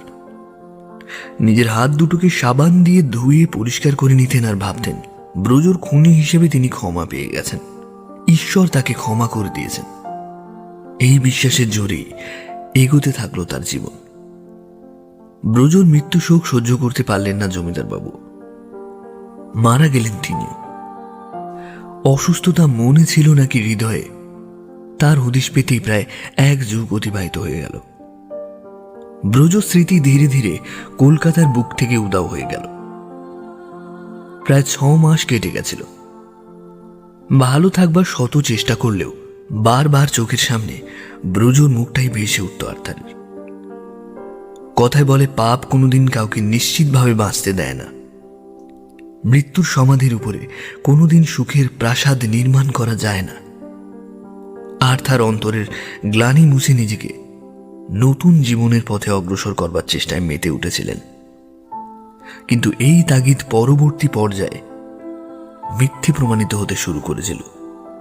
সর্বদাই মনে হতো কেউ যেন তার খুব কাছেই থাকেন, তাকে দেখেন, তার কথা শোনেন, এমনকি রাতের বেলায় তার কাছেও আসেন। নিজের মনকে স্থির রাখবার জন্য আর্থার এক বিদেশিনীকে বিবাহ করার সিদ্ধান্ত নিলেন। কিন্তু তবু এর কোনো সুরাহা হলো না। সব সময় মনে হতো কেউ যেন ছায়া সঙ্গিনীর মতো তার পিছু নিয়েছেন, তার সাথে ফিসফিস শব্দে নিজের মনের কথা বলে দিচ্ছেন। এই স্বরের মধ্যেও এক তীব্র আর্তনাদের সুর স্পষ্ট হয়ে উঠেছিল। পাপবোধ কুরে কুরে খেতে চাইছিল আর্থারকে। স্ত্রীর সাথে থাকলেও অনুভূত হতো অন্য কারোর উপস্থিতি। দিনের পর দিন এই ভয় নিয়ে বাঁচতে বাঁচতে নিজের মনের অন্তরে লুকিয়ে থাকা পাপবোধকে চিরকালের জন্য মেরে ফেলবার চেষ্টায় মেতে উঠলেন আর্থার। এরপরে ঘটল এমন একটি ঘটনা যা তাকে দুমড়ে মুচড়ে একেবারে শেষ করে দিল। একদিন স্কুল থেকে ফেরবার পথে তিনি তার স্ত্রী মারিয়ানাকে গঙ্গার ঘাটের ধারে দেখতে পেলেন। দূর থেকে নিজের স্ত্রীকে দেখতে পাওয়া মাত্রই আর্থার সেই দিকে এগিয়ে গেলেন। তিনি জানতেন ওই জায়গাটি একেবারেই সঠিক নয়। ওই স্থানেই মৃত্যুবরণ করেছিলেন ব্রজকিশোরী। নিজের স্ত্রীকে ওই জায়গাটিতে দেখে অবাক হয়ে গেলেন আর্থার। সজোরে চিৎকার করে ডেকে উঠলেন, মারিয়ানা, মারিয়ানা, মারিয়ানা, ওদিকে কি করছো? এদিকে এসো। সন্ধ্যের সময় ওদিকটা যাওয়া একেবারেই ঠিক নয়। মারিয়ানা, আমার কথা শুনতে পাচ্ছ কি? আর্থার লক্ষ্য করলেন মারিয়ানা তার দিকে ফিরে তাকালেন না।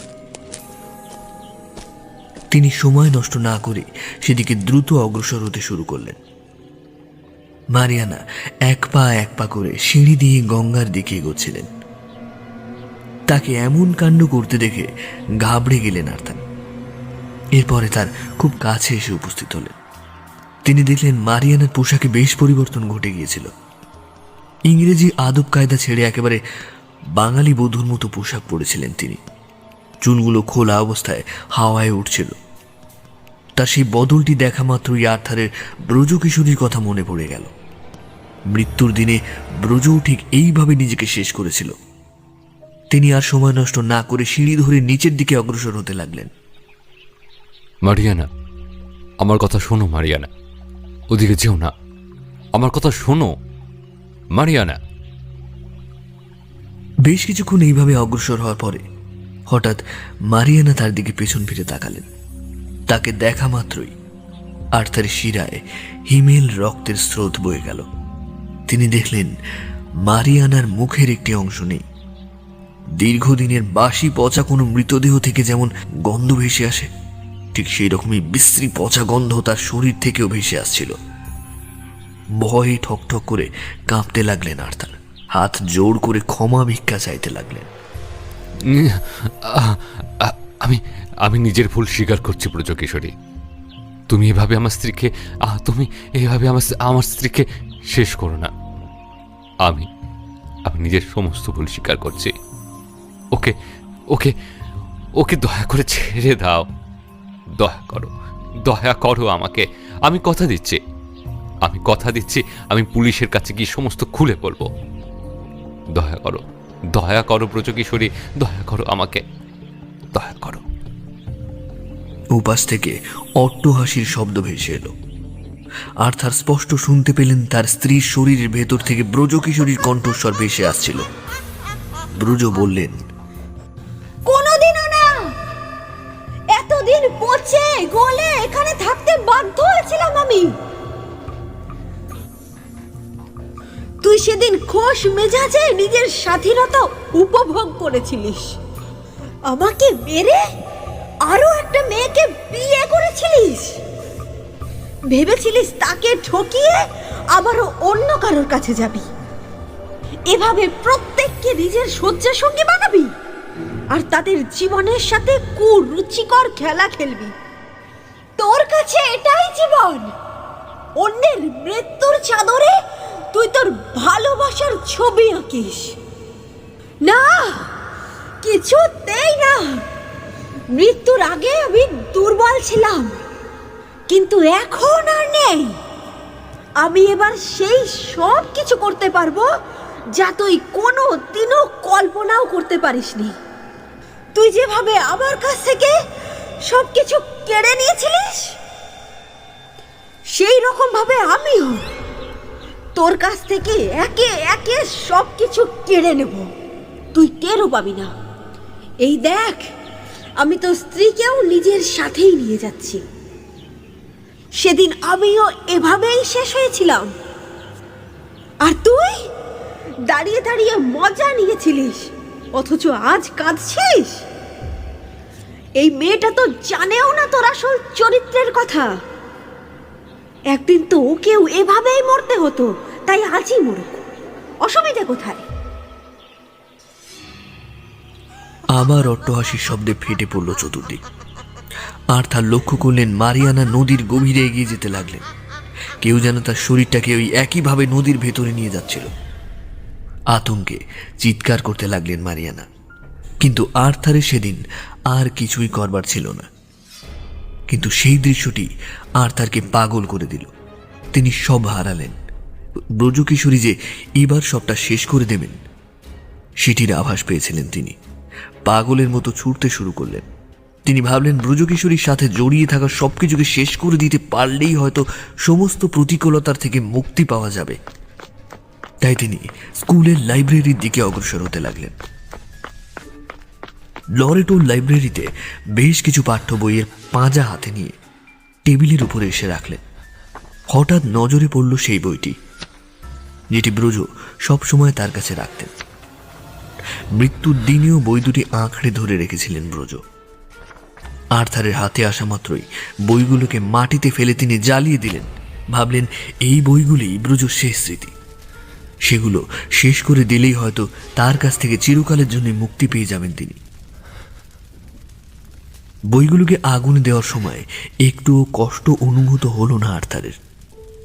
নিজের প্রতি আত্মবিশ্বাসটা অজান্তেই বৃদ্ধি পেয়ে গিয়েছিল। সঠিক কাজ করেছে ভেবেছে ভেবেছে আমাকে ভয় দেখাবে। এগুলো কিচ্ছু নয়, এগুলো কিচ্ছু নয়, সব সব- সব আবার সব আবার আগের মতো আছে। এসব আমার মনের ভুল। এবার আর কেউ নেই, কিচ্ছু নেই, কোথাও কিচ্ছু নেই, সবকিছু স্বাভাবিক হয়ে গেছে। সবাইকে কেড়ে নিক, তবু আমি বদলাবো না। আমার কিচ্ছু যায় আসে না তাতে। ও ভেবেছেটা কি এভাবে আমাকে শাস্তি দেবে? কোনোদিনও নয়। সামান্য একটা মেয়ে, সে নাকি এত কিছু করবে? মৃত্যুর পর ফিরে এসে ও নাকি আমার সব সুখ কেড়ে নেবে। একবার যখন মারতে আমার হাত কাঁপেনি, তখন আর একবার মারতেও আমার হাত কাঁপবে না, কাঁপবে না আমার হাত। নিজেকে কথাগুলি বলে নানাভাবে আশ্বস্ত করতে লাগলেন আর্থার। পরদিন সকালে স্কুলে আসতেই চমকে উঠলেন আর্থার। স্কুলের লাইব্রেরিতে ঢুকতেই দেখতে পেলেন পোড়ানো বইগুলি আর কোনো অস্তিত্ব নেই। সেগুলি সুন্দরভাবে বইয়ের থাকেই সুসজ্জিত ছিল। বইগুলিতে হাত দিয়েই মনে হলো কেউ যেন তার কানের কাছে এসে তার নাম ধরে ডেকে গেলেন। নিজের নামটা শুনতেই ভয়ে কুঁকড়ে গেলেন আর্থার। অদৃশ্য হয়ে যাওয়া জিনিসগুলো আবার নতুন করে জীবিত হয়ে যাচ্ছিল। বইগুলো হাতে নিতেই ব্রজর মুখটা বইয়ের পাতায় ভেসে উঠল। অন্তিম পাতাটি উল্টাতেই একটি লেখা নজরে পড়ল আর্থারের। আমি ফিরে এসেছি আর্থার, তোমাকে আমার হাতেই মরতে হবে। তুমি যা দেখেছ এসবই সত্য। এবার তোমার শেষ হবার পালা।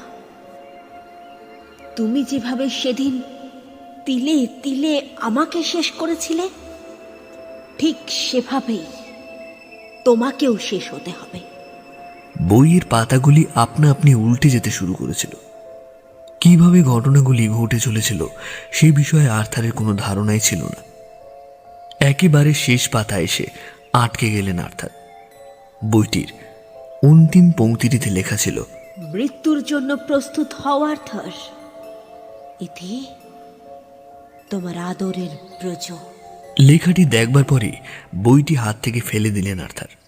বাদবাকি বইগুলি তাক থেকে নামিয়ে দেখতে শুরু করলেন আর কোথাও এমন কথা লেখা আছে কিনা, কিন্তু কোনো জায়গাতেই লেখা চোখে পড়ল না। নিজের চোখে দেখে বিষয়গুলিকে বিশ্বাস করতে পারছিল না আর্থার। পাগলের মতো বইয়ের বাকি পাতাগুলো ওলট পালট করে খুঁজতে শুরু করলেন। আর্থারকে বেশ কয়েকদিন ধরেই দুশ্চিন্তায় দেখছিলেন প্রিন্সিপাল আর্ল্যান্ড সাহেব। আর্থারকে গোটা চত্বরে খুঁজে না পেয়ে তিনি তার নাম ধরে ডাকতে শুরু করলেন।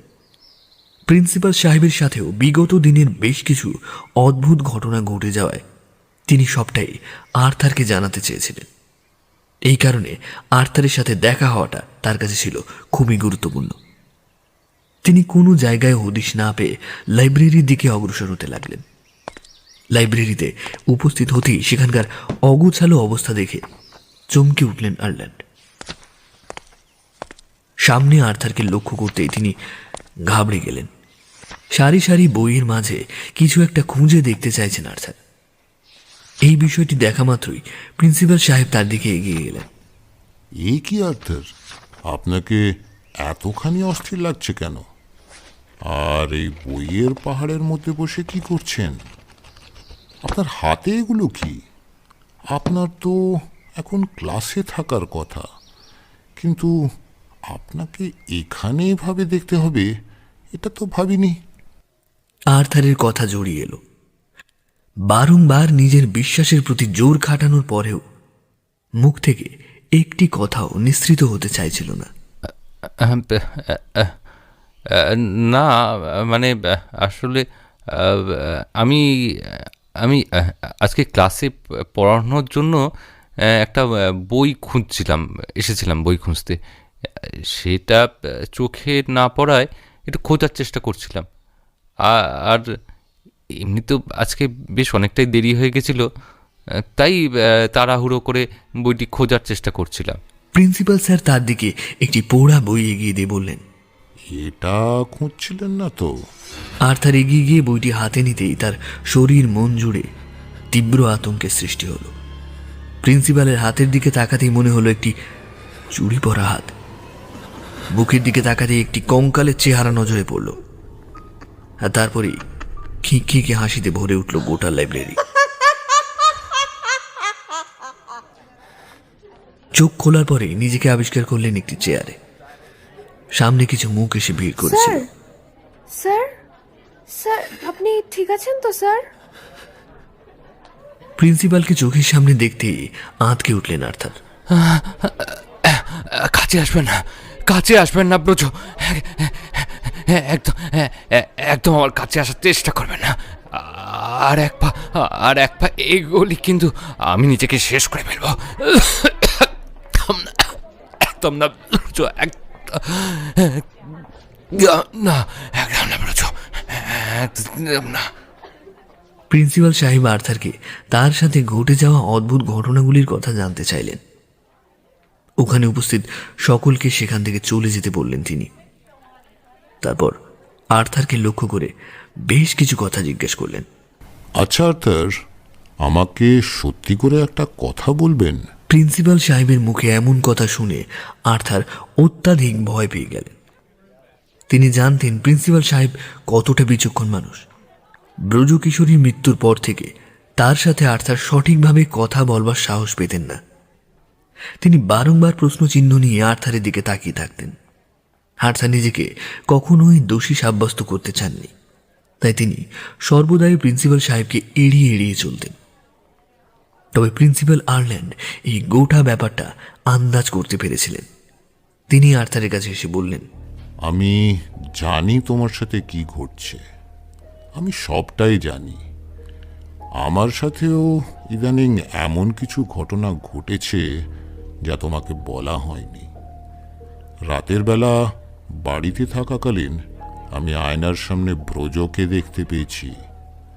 আয়নার ভিতর থেকে এসে আমাকে ডাকছিল। সে আমাকে নিজের করুণ অতীতের কথা জানাতে চাইছিল। আমি বারবার তাকে জিজ্ঞাসা করছিলাম, কি হয়েছে তোমার, কি হয়েছে, কিন্তু তার কাছ থেকে কোনো কিছুই জানতে পারছিলাম না। এটাই মনে হচ্ছিল সে যেন আমায় কিছু জানাতে চাইছে। এরকম ঘটনা আমার সাথে একদিন নয়, পরপর 3 দিন ঘটেছে আর্থার। কিন্তু শেষ যেদিন আমি আয়নাতে তার অবয়বটি দেখতে পেয়েছিলাম, সেদিন রাত্রে ব্রজ গায়েব হয়ে যাওয়ার পরে সে তার রক্ত দিয়ে আবার আয়নার উপরে কিছু একটা লিখে রেখে গেছিল। আমি ভূতে বিশ্বাস করি ঠিকই, কিন্তু ভয় পাই না। ব্রজকে আমি নিজের মেয়ের মতো স্নেহ করতাম। তার চলে যাওয়াটা আমার কাছে ততটাই কঠিন হয়ে দাঁড়িয়েছিল যতটা হয়তো তার পিতা প্রতাপাদিত্যের হয়েছিল। সেদিন রাতে আয়নার উপরে সে তোমার নাম লিখে দিয়ে গেছিল আর্থার। রক্তে রাঙানো সেই নামটা আমার চোখে পড়ার পরেই আমি আন্দাজ করতে পেরে গিয়েছিলাম। আমি তোমার চরিত্র সম্পর্কে পূর্বেই ওয়াকিবহাল ছিলাম, কিন্তু তুমি যে এতটা নিচে নামতে পারবে আমি ভাবিওনি। তোমার সাথে তো তার বিবাহের কথাবার্তা পাকা হয়ে গেছিল, তারপরেও যে তুমি এতটা নিচে নামতে পারো এটা ভাবতেও আমার ঘৃণা বোধ হচ্ছে। আমি চাই তুমি পুলিশের কাছে সারেন্ডার করো। যতদিন না পর্যন্ত তুমি নিজের দোষ সকলের সামনে স্বীকার করছো, ততদিন জেনে রেখো ওর আত্মা তোমাকে শান্তিতে বেঁচে থাকতে দেবে না।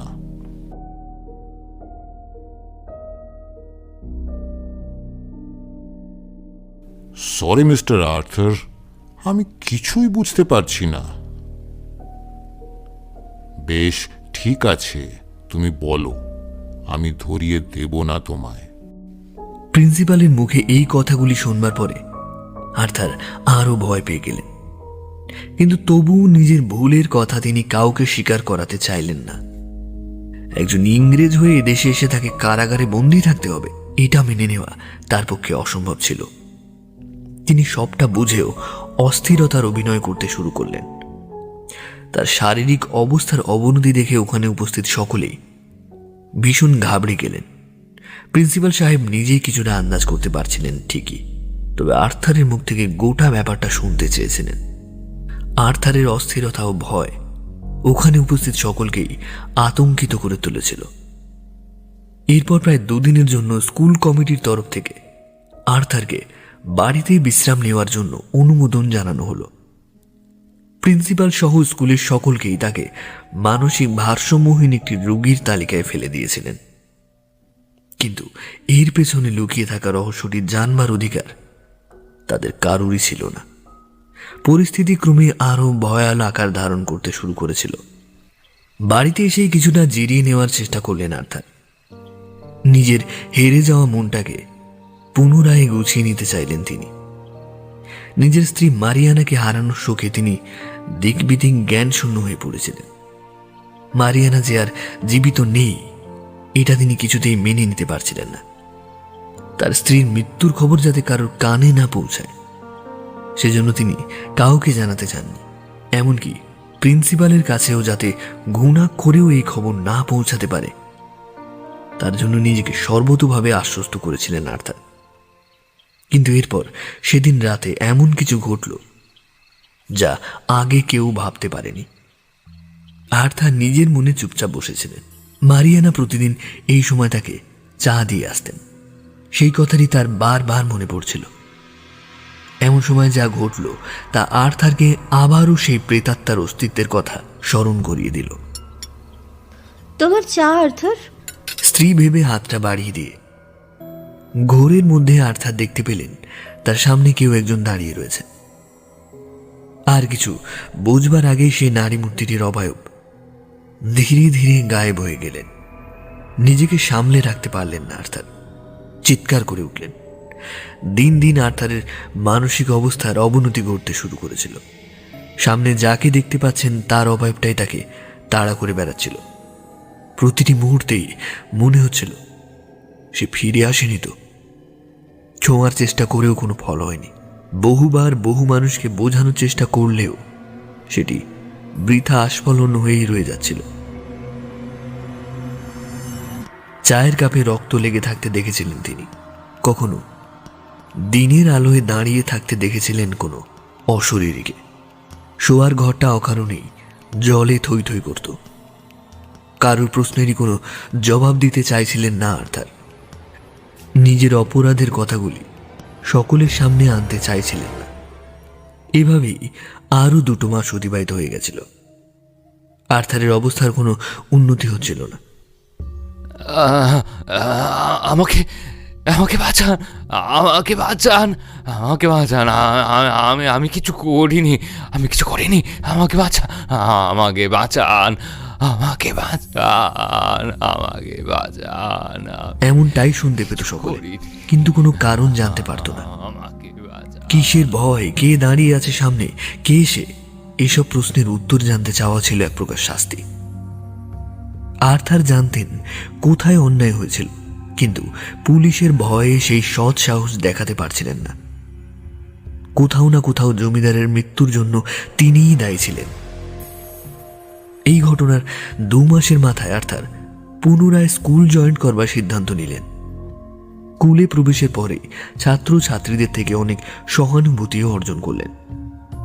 তবে কোথাও না কোথাও দ্বিতীয় বেঞ্চের বাম দিকের কোণটায় তখনও কারোর উপস্থিতি লক্ষ্য করতেন।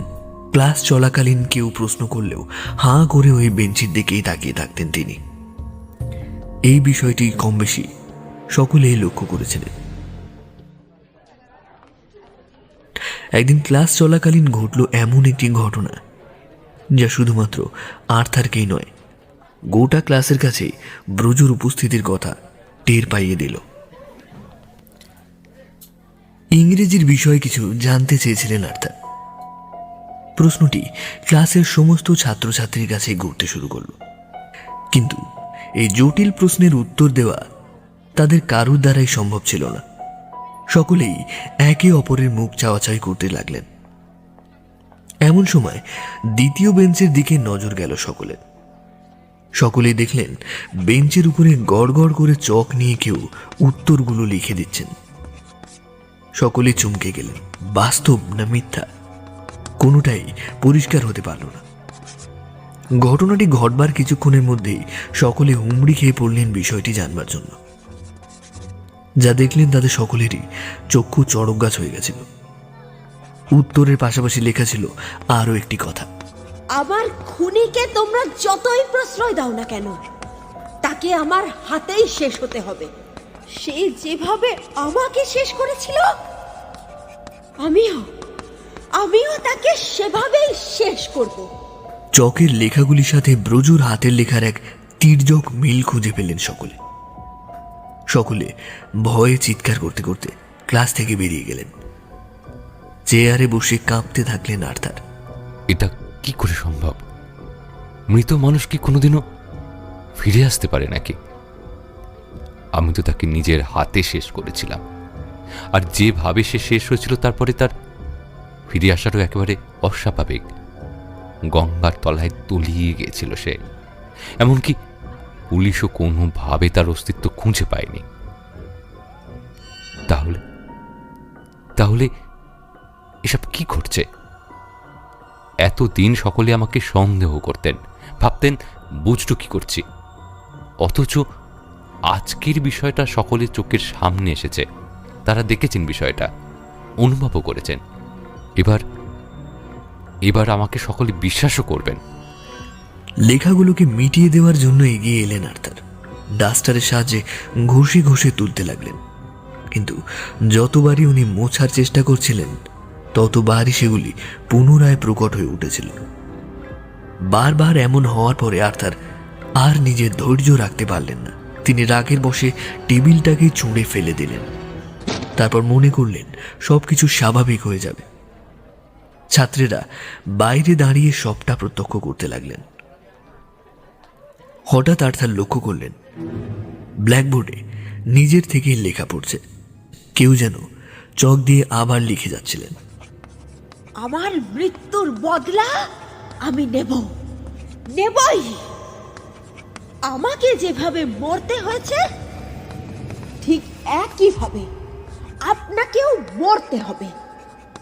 কথাগুলো সহ্য করতে পারলেন না আর্থার। দৌড়ে বেরিয়ে গেলেন ঘর থেকে। পাগলের মতো করতে শুরু করলেন। ছাত্রছাত্রীদের দেখে অদ্ভুত আচরণ শুরু করলেন। তোমাদের কি মনে হয় আমি খুনি? আমি খুন করেছি তাকে? তোমরা বিশ্বাস করো, আমি তাকে খুন করিনি।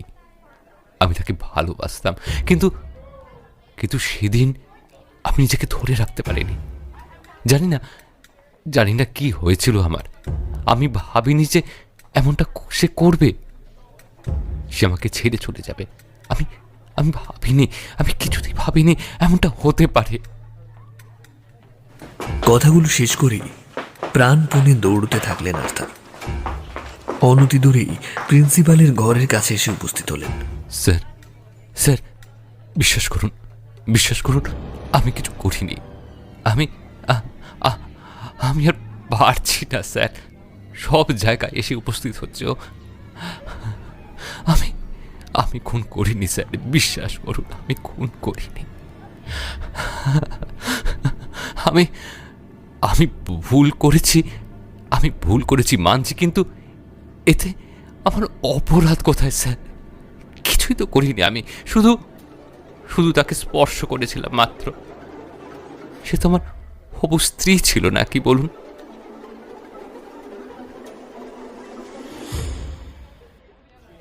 প্রিন্সিপাল আর্থারের কথার অন্তর্নিহিত অর্থ অনুধাবন করতে পারলেন না। সরি মিস্টার আর্থার, আমি কিছুই বুঝতে পারছি না।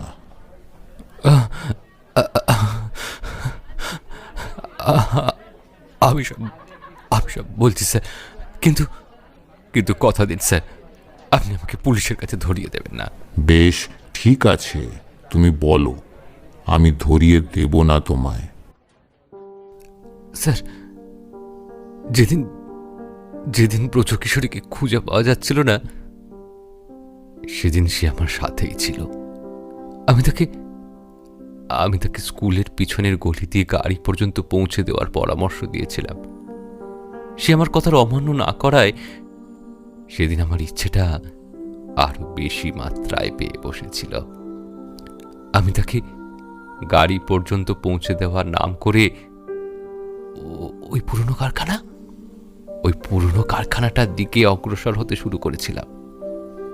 নির্জন রাস্তা দেখে সেদিনকে অনেকবারই আমাকে অনেক প্রশ্ন করেছিল, কিন্তু একটা মিথ্যেকে লুকোতে সেদিন আমাকে হাজারো মিথ্যে কথা বলতে হয়েছিল। আমি নিজের উপর আস্থা হারিয়ে ফেলেছিলাম। এই কথা সত্যি যে আমি ব্রজকে ভালোবাসতাম,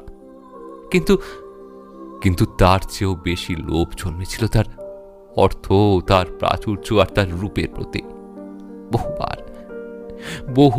বহু রকম ভাবে আমি তার কাছে যাওয়ার চেষ্টা করেছিলাম, তাকে কাছে পাওয়ার প্রলোভন দেখিয়েছিলাম, কিন্তু বারবার সে আমার কাছে তার বিয়ে পর্যন্ত সময় চেয়ে নিত, আমাকে তার কাছে ঘেঁষতে দিত না। বিষয়টা আমার পছন্দ ছিল না। বাঙালি পরিবারের মেয়ে, তাই আমাদের দেশের আদব কায়দাগুলো ওর পছন্দ ছিল না। বিয়ে পর্যন্ত অপেক্ষা করা আমার পক্ষে সম্ভব ছিল না। তাই আমি সেদিন ঠিকই করে ফেলেছিলাম যেভাবেই হোক আমি ওকে ভোগ করব। তাই আমি পুরনো কারখানার কাছে নিয়ে গিয়ে ওকে জোর করতে থাকি, নিজের কাছে আনার আপ্রাণ চেষ্টা করতে থাকি। বারবার সেদিনও আমার কাছে কাকুতি মিনতি করেছিল, নিজের সম্মান ভিক্ষা চেয়েছিল আমার কাছে বারবার। আমাকে বিয়ের পর ও সব দেবে বলেছিল, কিন্তু আমি জানি না স্যার সেদিন আমার কি হয়েছিল। সেদিন আমার কোনো কথাই আর কানে যাচ্ছিল না। আমি ওকে পাওয়ার নেশায় এতটাই মগ্ন হয়ে উঠেছিলাম যে পরিস্থিতির জ্ঞানটাও আমার ছিল না। গঙ্গার পাড়ের ওই ফাঁকা স্থানটিতে সেরকম কেউ একটা যায় না, তাই আমি সেদিন তাকে আমার মনের সুখে ভোগ করতে পেরেছিলাম। কিন্তু একটা সময় গিয়ে আমি ভীষণ ভয় পেয়ে যাই সে যদি এই বিষয়ে কাউকে কিছু বলে দেয়। তাই আমি তাকে মারধর করতে শুরু করি, যাতে সে আর কথা বলার অবস্থাতেই না থাকে। বেশ কিছুটা দুর্বল হয়ে পড়ার পরে যখন দেখলাম সে আর চলার অবস্থাতে নেই, তখন ওই পিছনের গলি দিয়ে পালিয়ে যায়। কিন্তু কিছু দূর এগোনোর পরেই একটা আওয়াজে আমি থমকে দাঁড়ালাম। মনে হয়েছিল কেউ যেন জলে ঝাঁপ দিয়েছে। আমি আবার খুব সন্তর্পণ নিয়ে বিষয়টা দেখার জন্য এগিয়ে গিয়েছিলাম। দেখলাম গঙ্গার জলে কেবল ব্রজর পরা শাড়িটা ভেসেছিল। আমি একটা ঢিল নিয়ে শাড়িটার উপর ছুঁড়ে দিয়েছিলাম, যাতে সেটি নদীর গর্ভে তলিয়ে যায়, আমার বিরুদ্ধে যাতে কোনো তথ্য প্রমাণ পাওয়া না যায়। কিন্তু এরপর থেকে যা যা ঘটছে তার কোনো কিছুর উপর আমার কোনো হাত ছিল না স্যার। ঘটনার কিছুদিনের মধ্যেই ব্রজর পিতা অর্থাৎ জমিদার প্রতাপাদিত্য মারা যান। আমি চাইলেই তার সমস্ত সম্পত্তি নিজের নামে লিখিয়ে নিতে পারতাম, কিন্তু আমি তা করিনি। আমার নিজের প্রতি কেমন একটা ঘৃণা জন্মাতে শুরু করেছিল। একটা সামান্য বিষয় থেকে ব্যাপারটা অনেক বড় দিকে গড়িয়ে গেছিল। এই সব কিছুই ছিল আমার কল্পনার মতো। ব্যাস এইটুকুই ভুল ছিল স্যার। কিন্তু এরপর থেকেই আমি সব জায়গায় তার উপস্থিতি লক্ষ্য করতে শুরু করি। এরপরে সে আমার স্ত্রী মারিয়ানাকেও নিজের সাথে নিয়ে চলে যায় স্যার। সেদিন মারিয়ানার শরীরে প্রবেশ করেছিল সে। তাকে ওই নদীর জলে ডুবিয়ে হত্যা করেছে। কিন্তু সেদিন আমি কিছু করতে পারিনি, শুধু চুপ করে দাঁড়িয়ে দাঁড়িয়ে গোটা বিষয়টা দেখতে হয়েছিল আমাকে। আমি জানি না এরপর আমার সাথে আর কি ঘটবে। আমি যেখানেই যাই না কেন স্যার, যতবার পালাবার চেষ্টা করি, যেদিকে পালাবার চেষ্টা করি, ও নিয়তির মতো আমাকে সেই স্থানে গিয়ে দেখা দেয়, সেই স্থানেই গিয়ে উপস্থিত হয় স্যার। আমি সত্যি বলছি স্যার, আমি আর বাঁচবো না। আমাকে বাঁচান স্যার, প্লিজ স্যার, প্লিজ আমাকে বাঁচান sir, please you save me sir, please you save me. আর্থারের কথাগুলি শুনে প্রিন্সিপাল প্রশ্ন করলেন, আমি জানতাম সে এমনটাই করবে। সেদিন আমি যখন ওই আয়নায় তাকে দেখেছিলাম, সেদিনই আমি বুঝতে পেরেছিলাম সে তার নিজের বদলা নিতেই ফেরত এসেছে। ব্রজকিশোরী যে আর জীবিত নেই সেটা আমি অনেক আগেই বুঝতে পেরেছিলাম। তবে এই সব কিছুর পেছনে যে আপনার হাত থাকতে পারে সেটা আন্দাজ করেছিলাম মাত্র। কিন্তু আপনার কাছ থেকে এই কথাগুলো শুনে আজ সত্যি সত্যি মনে হচ্ছে আপনি বিরাট বড় ভুল করে ফেলেছেন। মানুষের সাথে লড়াই করা সম্ভব আর্থার, কিন্তু প্রেতাত্মার সাথে নয়। সে তার প্রতিশোধ নিয়েই যাবে। আজ নয়তো কাল তোমাকেও শেষ হতে হবে। তুমি যেভাবে এক নিরীহকে শেষ করেছিলে, সেও ঠিক সেইভাবেই তোমাকে শেষ করবে। এটাই পৃথিবীর দস্তুর। আর্থারের কাছে গোটা ব্যাপারটা পরিষ্কার হয়ে যাচ্ছিল। তিনি যে মস্ত বড় ভুল করে ফেলেছেন সেটি বারে বারে প্রমাণিত সত্য হয়ে তার সামনে ফুটে উঠছিল। তিনি প্রিন্সিপাল সাহেবকে জানালেন, সেদিন লাইব্রেরিতে আপনার বেশ ধরে সে আমার সামনে এসে দাঁড়িয়েছিল।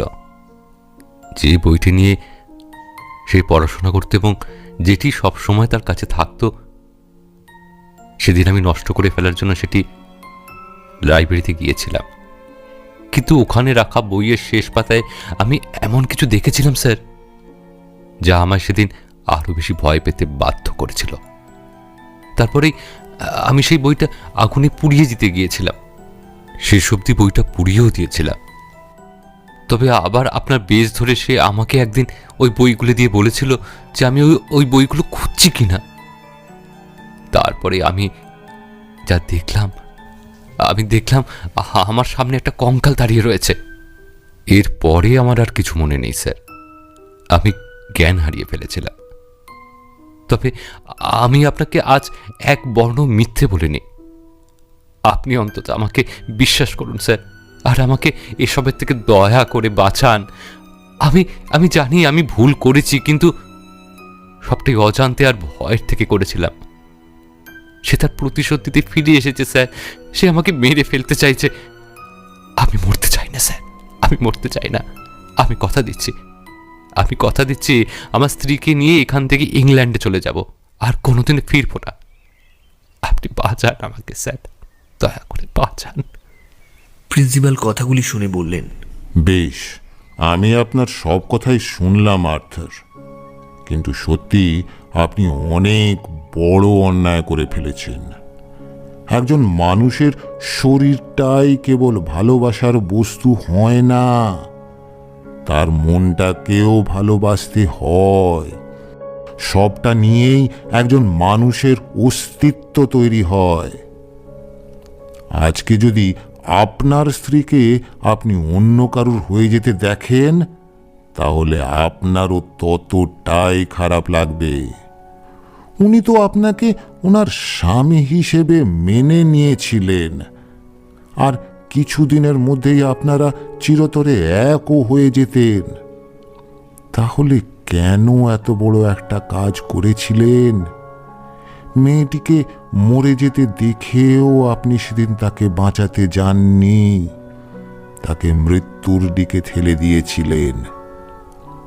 এখন সে ফিরে এসেছে তার মৃত্যুর হিসেব নেওয়ার জন্য। আমি জানি না কি হবে, তবে এটুকু কথা দিতে পারি, এই রহস্য আপনার আর আমার মধ্যেই থাকবে, কোনোদিন পাঁচকান হবে না। নিশ্চিন্তে থাকুন, ভয়মুক্ত থাকুন। আপনাকে এক ফাদারের কাছে দেখা করতে নিয়ে যাব। তিনি খুব নামী, বহুদিন ধরে আমি তার সেবায় নিয়োজিত রয়েছি। উনি এর থেকে বেরোনোর একটা না একটা উপায় ঠিকই বার করে দেবেন। সকলের সামনে এমন আচরণ করাটা বন্ধ করুন, না হলে সকলেই আরো বেশি করে আপনাকে সন্দেহ করতে শুরু করবে। কিন্তু আজকে যা ঘটেছে স্যার, তার জন্য আমি কোনোভাবেই দায়ী ছিলাম না। আমি তো সাধারণ একটা প্রশ্ন করেছিলাম মাত্র, কিন্তু হঠাৎ করে এমন সব আজগুবি ঘটনা ঘটতে শুরু করে দিল যার কোনো অর্থই নেই। সে সকলের সামনে ইচ্ছে করেই আমাকে দিয়ে সব সত্যিটুকু বলাতে চাইছিল স্যার। আমি আমি নিজেকে সামলে রাখতে পারছি না। সে চাইছে আমি আমার সমস্ত দোষ স্বীকার করিনি, না হলে আত্মহত্যা করি। কারণ এই দুটো পথ ছাড়া আমার কাছে আর কোনো পথ খোলা নেই স্যার, আর কোনো পথ খোলা নেই। আপনি শান্ত হন আর্থার, আজকে বাড়িতে যান, কালকে স্কুলে ক্লাস নেওয়ার পরে আমার সাথে এসে দেখা করবেন। আমি আপনাকে ফাদারের কাছে নিয়ে যাব, আর একটা দিন কোনো রকমে কষ্ট করুন। আর শুনুন, খুব সাবধানে থাকবেন।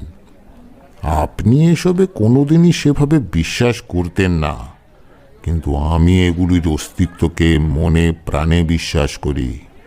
এরা মৃত্যুর পরে আরও শক্তিশালী হয়ে ওঠে। এরা পারে না এমন কোনো কাজ নেই। Be careful. কিছু ভুলের কোনো প্রায়শ্চিত্ত হয় না। পরদিন সকালে স্কুলের গণ্ডি পেরোনোর পরেই আর্থারের মনে হলো কেউ তাকে লক্ষ্য করছে, খুব কাছেই আছে, তাকে শেষ করে দেওয়ার নেশায় মেতে উঠেছে। নিজের মনে একা বিড় করতে করতে লাইব্রেরির দিকে অগ্রসর হতে লাগলেন আর্থার। স্যার, ভালোই হয়েছে আপনার সাথে দেখা হয়ে গেল। আজকে আপনি আমাদেরকে ওই এসিটা পড়াবেন বলেছিলেন, যদি সম্ভব হয় একটু বইটা নিয়ে আসবেন। আসলে আমরা আজকে বইটা আনতে ভুলে গেছি। ছাত্রের কথা শুনে আর্থারের মনে এক অন্য ধারণা জন্ম নিল। তবুও নিজের ভুলকে রক্ষা করবার জন্য একরাশ মিথ্যা ভঙ্গি সাজিয়ে মানুষের সামনে আত্মপ্রকাশের অভ্যাসটা তিনি বেশ ভালো করেই আয়ত্ত করে ফেলেছিলেন। হ্যাঁ, তোমরা ক্লাসে যাও, আমি ওই বইটার জন্যই লাইব্রেরির দিকে যাচ্ছিলাম। ভালোই হয়েছে, তোমাদের সকলের সাথেই আমার দেখা হয়ে গেল। ছাত্রের দলটা ক্লাসের দিকে এগিয়ে যেতেই হঠাৎ মনে এক নতুন চিন্তা উঁকি দিল তার। আমাকে আমাকে আজকে যত তাড়াতাড়ি সম্ভব প্রিন্সিপাল স্যারের সাথে দেখা করতেই হবে, আর হাতের কাজগুলো গুছিয়ে নিতে হবে তাড়াতাড়ি। লাইব্রেরির দিকে এগোতেই কেউ যেন হাওয়ার গতির চেয়েও দ্রুত এসে কানের কাছে বলে গেল, আজই শেষ দিন। অন্তিম দিনটা উপভোগের জন্য তৈরি তো আপনি? কথাটি শোনা মাত্রই শিরায় হিমশীতল রক্তের স্রোত বয়ে গেল আর্থারের। না না, এই সবটাই আমার মনের ভুল, আমার মনের ভুল। বইয়ের র্যাকের দিকে এগিয়ে গেলেন আর্থার। নিজের প্রয়োজনের বইটা খুঁজতে শুরু করলেন। তৎক্ষণাৎ গোটা লাইব্রেরি জুড়ে এক ভয়ঙ্কর তাণ্ডব শুরু হলো। বইয়ের র্যাকগুলি দুমদুম শব্দ করে মাটিতে উল্টে পড়ে যেতে শুরু করলো। কিছু আবার তাকে লক্ষ্য করেও এগিয়ে আসতে থাকলো। নিজেকে রক্ষা করবার কৌশল জানা থাকলেও পালাবার কোনো উপায় নজরে পড়ল না। সারি সারি বই নিজের গতিবিধি মেনেই হাওয়ার গতির সাথে পিছু নিল আর্থারের। কিছু তার গায়ে, মাথায়, এমনকি পায়ের উপরে সজোরে আঘাত করতে শুরু করলো। চেনা লাইব্রেরিটা এক নিমেষে অচেনা হয়ে ধরা দিতে থাকলো তার সামনে। চোখ পড়তেই তিনি দেখলেন সব বই বদলে গেছে। রাশি রাশি বইয়ের মধ্যে শুধু ব্রজুর হাতে থাকা পছন্দের বইটাই নজরে পড়ছিল। একে সব বই পরিবর্তন হয়ে গেল কি করে? সব জায়গায় আমি ব্রজুর বইটা দেখতে পাচ্ছি কেন? এটা এটা কি করে সম্ভব?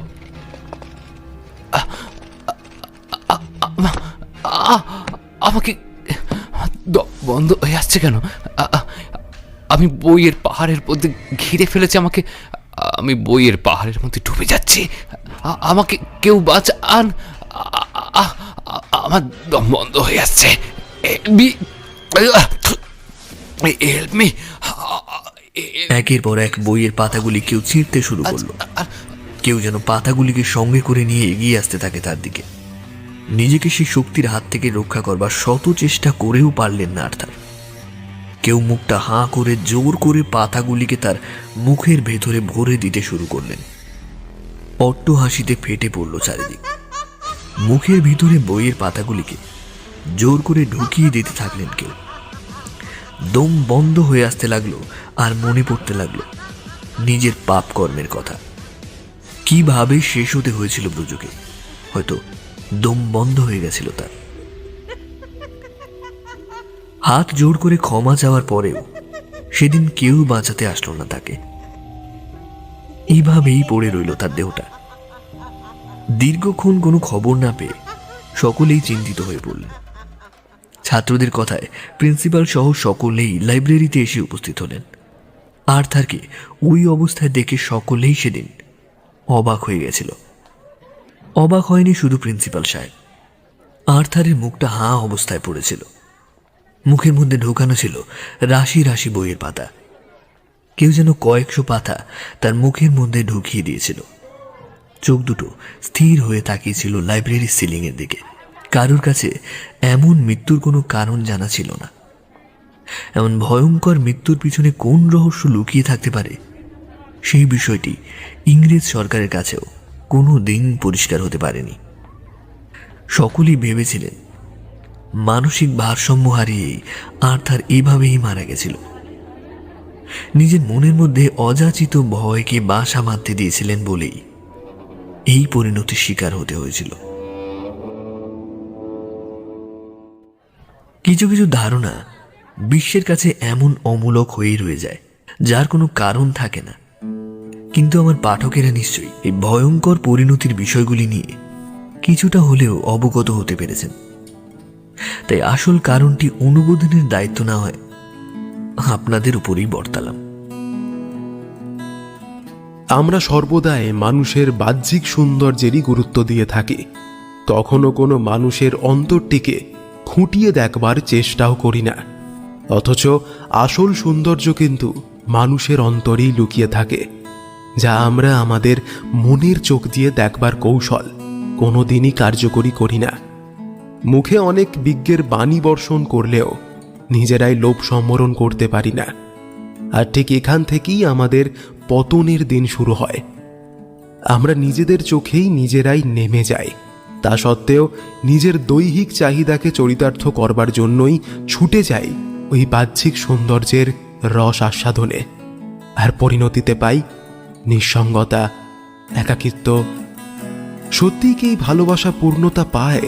সত্যিই কি নিজের মুখটা আয়নায় দেখতে ইচ্ছে করে?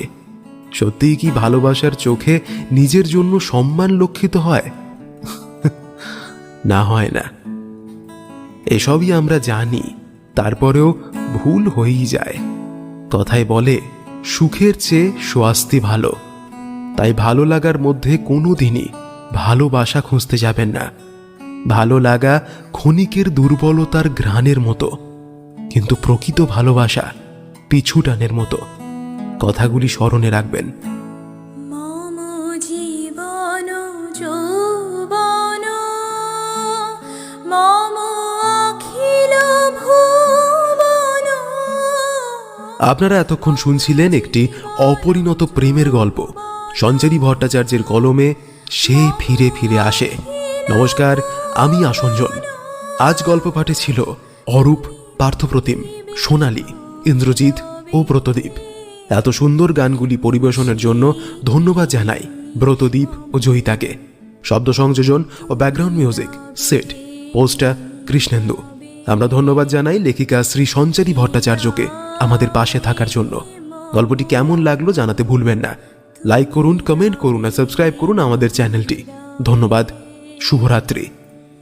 নিবিড় নিভৃত পূর্ণিমা নিশীথিনী সম তুমি রবে নীরবে হৃদয়ে মম,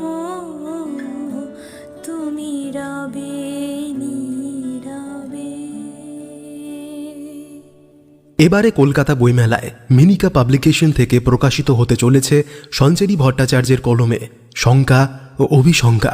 বইটির সমস্ত আপডেট পেতে আজই মিনিকা পাবলিকেশনের অফিসিয়াল ওয়েবসাইট ও অফিসিয়াল ফেসবুক পেজে ভিজিট করুন। লিংক ডেসক্রিপশন বক্সে দেওয়া থাকলো।